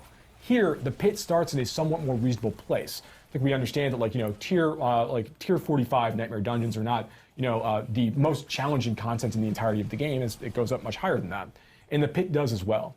As the pit can go like well past tier 100, so you can be fighting The pit guard is gonna be too large. 250 monsters as you go deeper and deeper into the experience. So okay, it looks like Ruben's making pretty good time going through this. I think we saw earlier that Ruben actually like jumped into a portal to move to a different area. Yep. Yeah, he did. Yeah, you can't finish an entire pit run inside like that first area. You kind of are expected to like move on. Yo, But, DMT, you also welcome. don't need to kill This everything. is literally in quite either of rifts these, right now. these I mean, areas greater either. pits, There's of course. a good amount of creatures in both spaces. not rifts, it's where you kind of pits. like make up the time that you need. He's making pretty good time here though. Torment 45. So the idea is to try and find that level in the 245 pit where you can scraps. go pretty efficiently and quickly, but where you're pushing hard so you can get better rewards. Not Right, even okay, tier so, 5 billion. Ruben did a great job, Ruben. So you managed to do it. Okay, let's not get too excited. All right, so now he's gonna go and he's gonna fight the boss in just a moment. Now the second thing that's different about the Okay, pit not Tomb Lord. you just have to see a Outlaw little bit. sharpshooter. There's This looks like an different arena done boss from in, LA. What the fuck? in AOZ in the past is that occasionally during a pit run you're going to be confronted by another major boss or villain that you've seen. Like you'll see their echo occasionally appear just for a moment to perform a big attack. Big sweeping attack, or that you're going to have to like avoid or deal with while you're dealing with the boss you're already fighting. And this is happening throughout the duration of the pit as well. And as you go deeper, you'll see this occasionally a little more frequently at the same time. So these are just another complication, like another thing that you're going to have to be thinking about while you're playing and trying to like remember the sorts of patterns. Eventually, you'll see a couple of these appearing as well. So like you'll be dealing with that like that kind of pattern following as you play deeper and deeper into the pit. Yeah, I'll so, say so it's kind of like Elias, for instance, like a shade of Elias can Yeah, appear so you can come and do an attack. just do an attack in the middle A of the shade run. of Lilith can appear as well. A shade of Lilith can also appear, which is pretty cool. These are definitely tough, tough things as you go deeper and deeper, and eventually you might see a couple of them as well in combination. So here Ruben killed the boss, got a number of different drops. There's a bug in this version that we're looking at right now where the items they're dropping are not actually ancestral, but that's not the case when players will be playing on the PTR. You all see ancestral items as the rewards for killing the boss here at the end. And then after that, when you open the chest, you're going to see that there's a bunch of obdicite that popped out of it, which is a masterworking material. I think he got 5, from the first run. So as you go deeper in the pit, there's basically 3 tiers of masterworking materials that you're going to be able to earn through. So there's the Obdicite, there's the Ingolith, and then there is the Neath Iron. So these are available as you go deeper and deeper into the pit experience. I think Obdicite right now is like unboxing event 1 to 20. You'll be getting amounts of Obdicite. As you go from like 21 to 40, you get amounts of Ingolith, and as you go to Neath Iron and beyond, as you go into like 40 and beyond, you're starting to see more and more Neath Iron. This D4 these saved can the also pits. be like condensed down to lower level materials Greater if you pits. need them for resetting a masterwork item and starting at a lower level. So you don't have to go back to the low level. No, you can stay at the high end. You can stay at a higher level. Yeah. But to be clear, if you want to get to that rank 12 masterworking, they're really the best possible items, you do need to be pushing deeper levels of the pit. You can't just continually farm level 1. You want to push to that efficiency bet that you said. Push yourself to your limit Still no to get the end most game. materials per hour, and just really fight that hard content to get the best items. That's correct. So yeah, if you want to go through that process and like really get those the best items available for your build, you're going to want to go through the masterworking process, maybe even probably more than once, almost certainly more than once, right, to get the absolute very, very best items. Yeah, that's so we think the pit's gonna be, it's a really fun experience. It is, it's very extendable, so it goes pretty deep for players. Wait, when is PoE stream tomorrow? As you're going, you're getting these Stygian stones as you play. Like as you get deeper into the experience, you're going to get those. You're going to get the ability to go fight those level 200 tormented versions of these bosses. So like a level 200 tormented version of Barshan, and so on and so forth. All of these bosses have a higher chance to drop uber unique item as well. So now there's even more reason to want to go get some of these creatures on farm. And they have better drops. They more prolific in terms of the drops. They drop many more items as you're going through this. Like what time is it tomorrow? These are going to be huge challenges for players to go and try to chase. Again, just in season 4. So that's like the current look at some of the things we're working on right now. That we're currently very excited about. Yeah. So on the content side. Right? Yeah. We're an hour and a half in of all the content that we just walked through with season 4, and as Adam had mentioned earlier, we haven't even gone through all the class updates. You guys will actually see that. There's a lot more. You guys will actually see that next week. Normally we do have a blog and patch notes kind of available like a day or two after a campfire chat. I am asking the community if it's okay if we give it to you guys next week, because the only reason why is that they're huge and we actually need to make sure that we get all the information in there. You guys will have it well before the PTR actually starts, and we will actually have a blog kind of going through all the details of this actual campfire chat, as well as the giant list of patch notes for the PTR, which again will begin on April 2nd, run for a week. On PC Battle.net, and we'll have instructions of how to actually get into the PTR, download the clients, and everything from that end as well. So I know we always end our campfire chats with a Q&A session. So we do want to make sure that we do a Q&A session right now. So if you guys have questions, please use Twitch chat. I can't imagine there's any questions. So. We covered everything, right? I thought it was a perfect explanation. We did ask earlier this week on the forums if anyone had TLDR? any specific questions, and so we can actually tee up a question while people are populating questions in chat. So we'll start off with one that we have here from the forums. This is from Iggy. What will happen to current items after this rework? Because obviously we're now changing a lot of things from our past items going into season 4. Yeah, so all of the items that you currently have on your characters or on the Eternal Realm will be flagged as what are called legacy items. And this means that they are not able to interact with the new systems of tempering or masterworking. They'll continue to function as they are, so that they're not going to break, they're not going to be re-rolled or changed in any way. They're just kind of say, hey, this was an item that in the old system, sure was an item. But if you want to engage with the new systems and find those greater affixes, but new items will have twice the power level onto it. And do masterworking. I mean, they can't make them worse, right? Because if they have legacy items in the game still, they can't make the new items worse. It's literally impossible. They have to be better. Realm, what's new? Everything we just talked about. Everything we just talked about, Toast and Pen, is going to be available in the Eternal Realm. So, and this will start with season 4. So, if you are a person that just only plays on Eternal Realm and you have a character already there, of course, you can just. Will there be a ladder for the greater pits? Everything that we just kind of talked about right here. Will there be a ladder for the greater pits? J Corsair 19. Does the masterworking just increase the total range of the roll, or does it get you closer to a max roll? So it increases the current value. So if you already had a max roll, it keeps on increasing. So as an example, you had an affix that could have rolled between 50 and 100, and you had a value of 90. Every time you increase it, it's going to increase that 90 by, or let's say you had it at 100, just to make the math easier, because quick math. If it was already at 100, the first masterworking upgrade will take it to 105.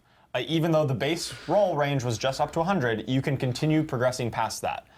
If you had it, down at 50, it would go from 50 up to 55, and so on. Arrow1357 just asked, like, what about season? Like, is there season stuff as well? We actually aren't talking yet about the season items. So yes, this is all part of the season and part of the Eternal Realm.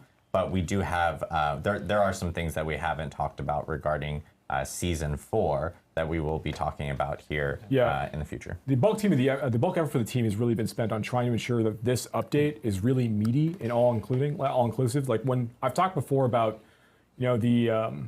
the season 2 updates where we talk about like vulnerability damage and the many changes we had to make to kind of like get that into a better spot for the players overall. You can see like the amount of things that we did are kind of all connected in a lot of ways. And it's important they kind of come out together. It's difficult to do one thing in isolation. So a lot of teams worked together to kind of like bring this update and get over the finish line. So yeah, it's a huge lift. But there's more things to talk about later on, for the season. Thorag the Warrior says, can multiple affixes increase per masterwork or only one affix per masterwork?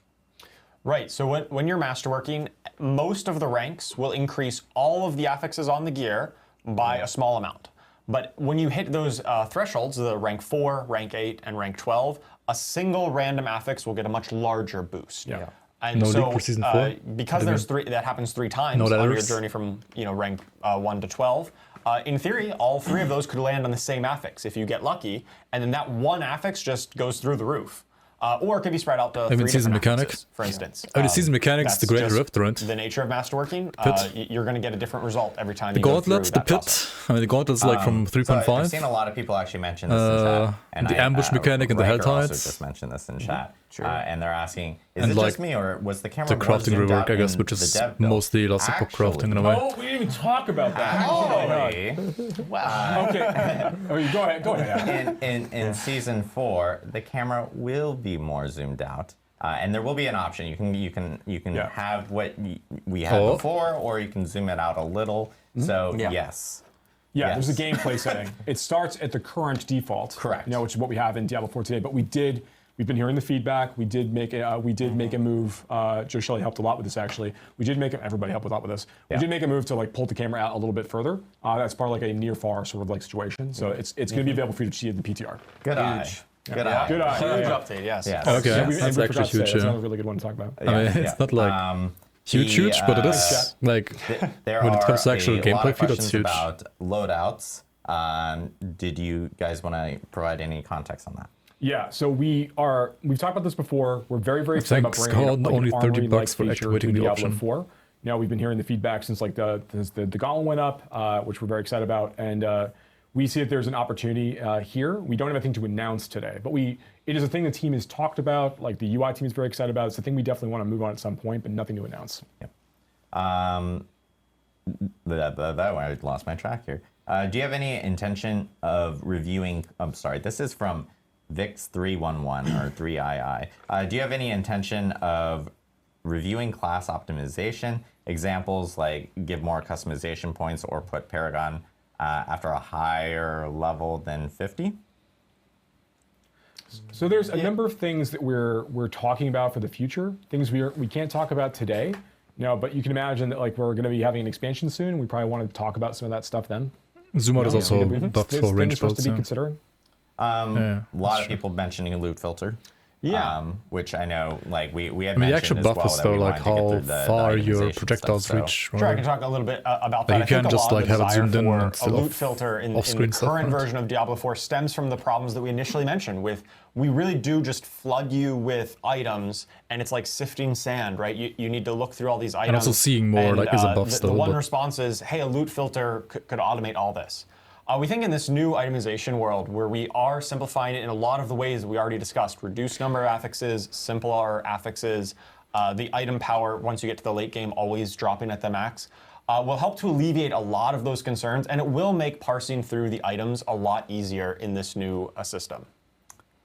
Lady Ava ultimately, 2016 like, filter is still nice to have, actually brings up something that I think we should talk about, which is would it be possible to toss a different icon on the map when specific like greater affixes and things like that drop? Are there any plans for that in regards to changing some of that around? We really want to get feedback from players as you go through the PTR experience. Even the thing that we showed, like the Roman numerals, on the attached to the item names on the ground, like even that's going through a bit of revision before it actually is released as part of the 1.4 release moment. So like that's going to get a little bit better. But like I think that it would be good to get feedback to see how these things feel. And it's something we'll continue to think about because we do want those moments to be exciting when they actually occur. Yeah. Brayen C22, you say higher the rifts, the better the items. Are we talking about the equivalent to primals? Yeah, I think they're getting rid of some of those at least, Robert. If people don't know, primals being a D3 at least I saw them like remove stuff like injured so as you enemies go, and so on. We're not changing the rate at which like greater affixes, for example, the items that have shown so far, but but 925 items, and we're not raising the which of them the are high power actually ceiling removed, of or like items just beyond removed those 925 items. as you're going deeper into the pit. Instead, it's more about like as you go deeper in the pit, you're going to get more legendary drops. So this is going to give you more options, more chances of getting things that have like better, greater affix potential.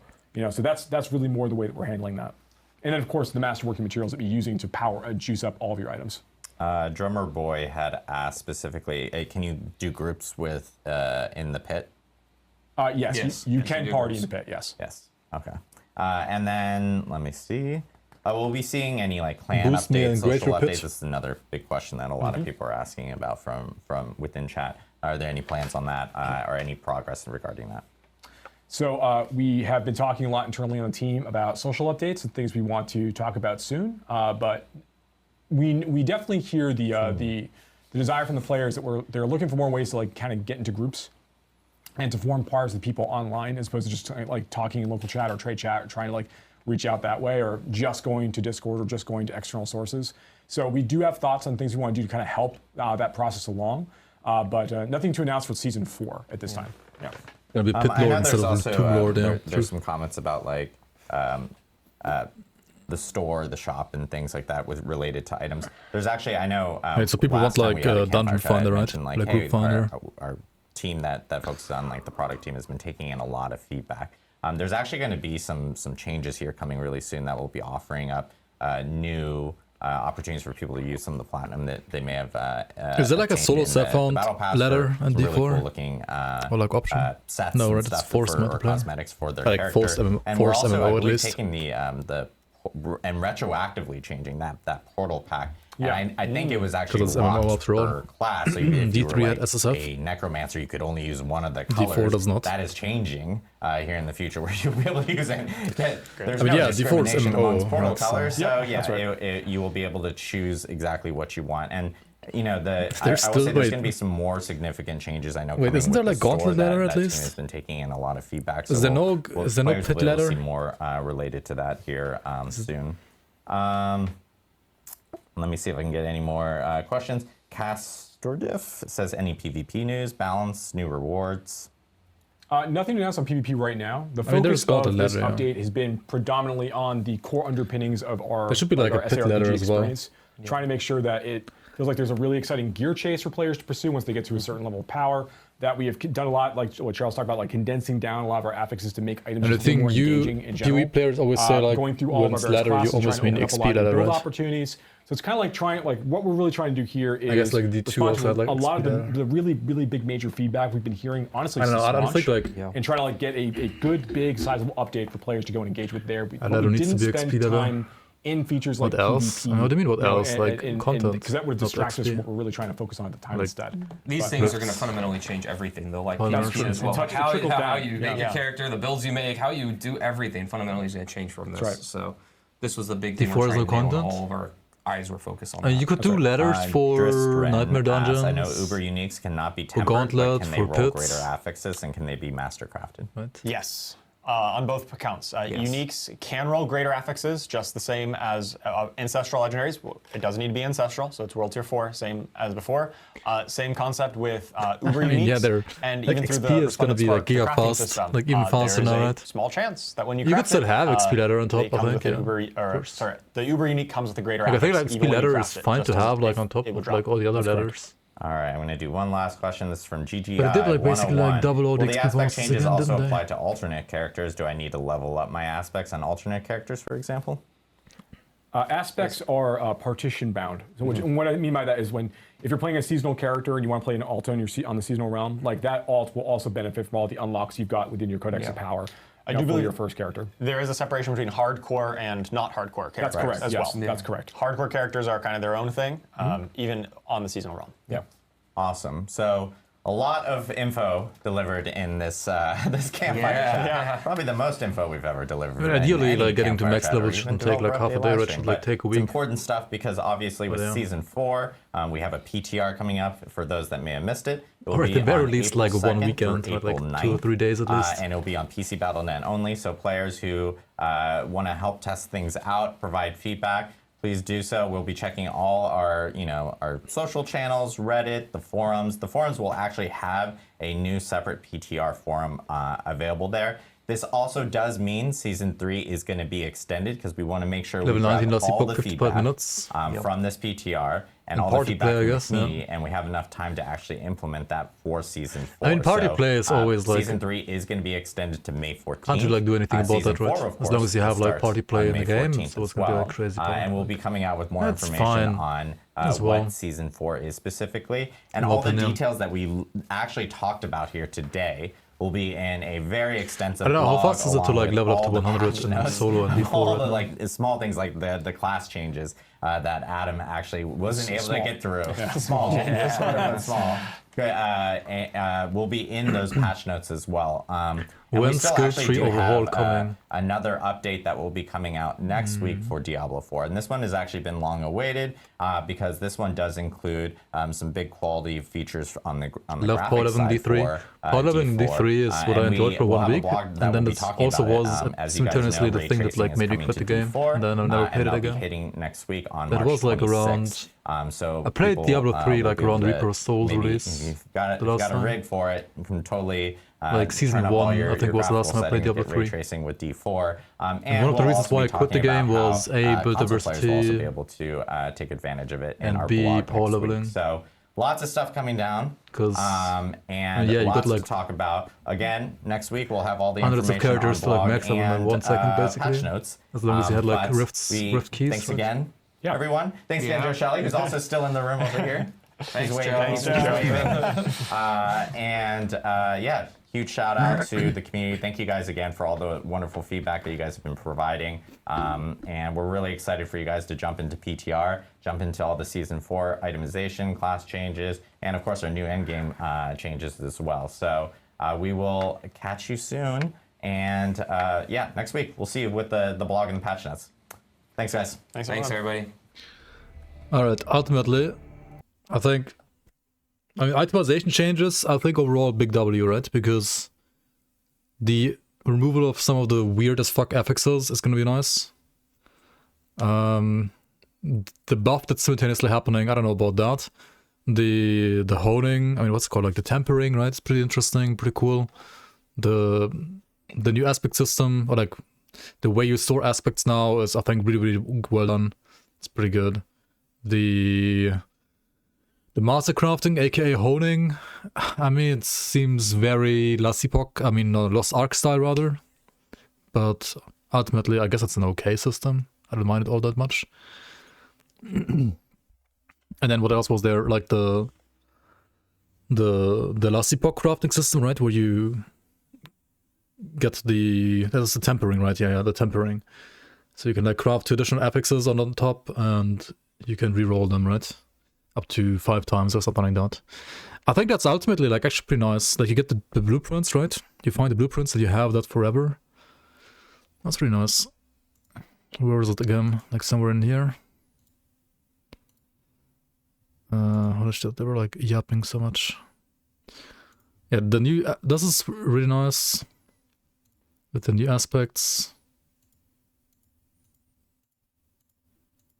The tempering, right? You find the blueprints once, you have them forever, you can craft on them, like you can use it for crafting for like unlimited amount of times. You can like add 2 affixes, 2 tempered affixes on like primal, ancestral, whatever. 1 lower versions, right? And you can get like new stuff here. And if these are even like new actual like skill modifiers basically, then this is pretty damn cool as well. I'm pretty sure this is just like some of the older affixes though, maybe. Not sure. Yo, Alt Crusader Dying Hermit, welcome guys. And other than that, I mean the XP stuff, people say W, I think it's I think experience boost should be only for like second character plus and not for first character. But then again, it's a game for casuals. Create affixes with 1.5x multiplier. I mean it's like exalted mods, right? I mean I think it's actually kind of cool. If like the game had, you know, a world tier 5. Does the game have a world tier 5? That didn't seem like it's gonna get a world tier 5, right? Like the game needs, like, there's ridiculous power creep here, right? Like the game needs to be harder at some point.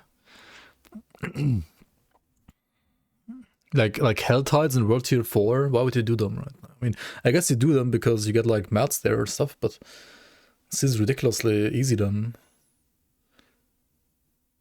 And you get scaling in Nightmare Dungeons, of course, and you get like scaling in the rifts, right? I mean the pits. Or the pits. Oh yeah, the game balance stuff, I mean, that's like... It's just balanced, like, I don't know. Shouldn't be like such a big focus on that. Mastery changes, they say, and it's just like generic balance stuff, I mean... Cool, sure, it's nice that they are like bug fixing and balancing their game as every game should be doing. But it's no like revamp to passive skill trees and so on, so overall, I don't know, like no big change to be honest. And then...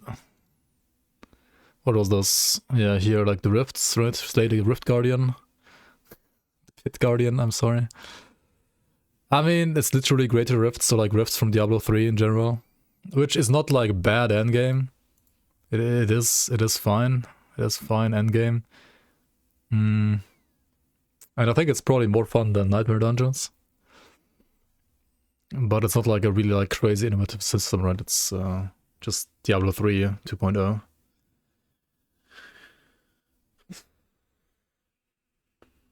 Which is gonna scale though, right? This is gonna scale quite high. I don't know. Other than that, that's it, right? Lots of yapping otherwise, of course, right? Q&A, blah, blah, blah. No loot filter.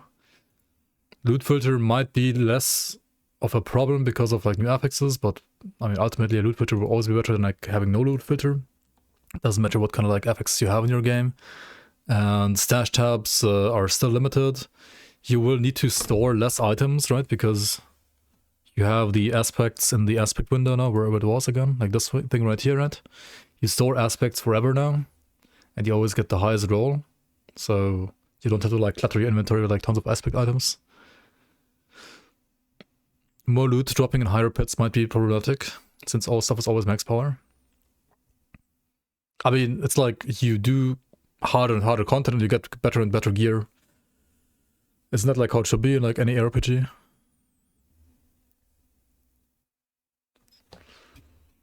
It's more gear, not better quality. Oh, the stuff in the pits is always max roll, greater affix stuff. Ancestral primal stuff. I don't know, I mean, you gotta like make sure that like your endgame systems are like somewhat comparable to each other if you want to have like actual like endgame diversity. And, or maybe just have it so that like the generic items that you find should be like kinda good in all the systems when it comes to drop tables. And then like one maybe like gives you like another system, like maybe some like, you know, tempered blueprints.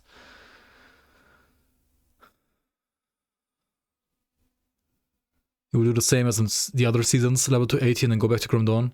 And you can get to level 80 quicker now, right? So you can go back to Grim Dawn quicker. Anyway, let me know what you think.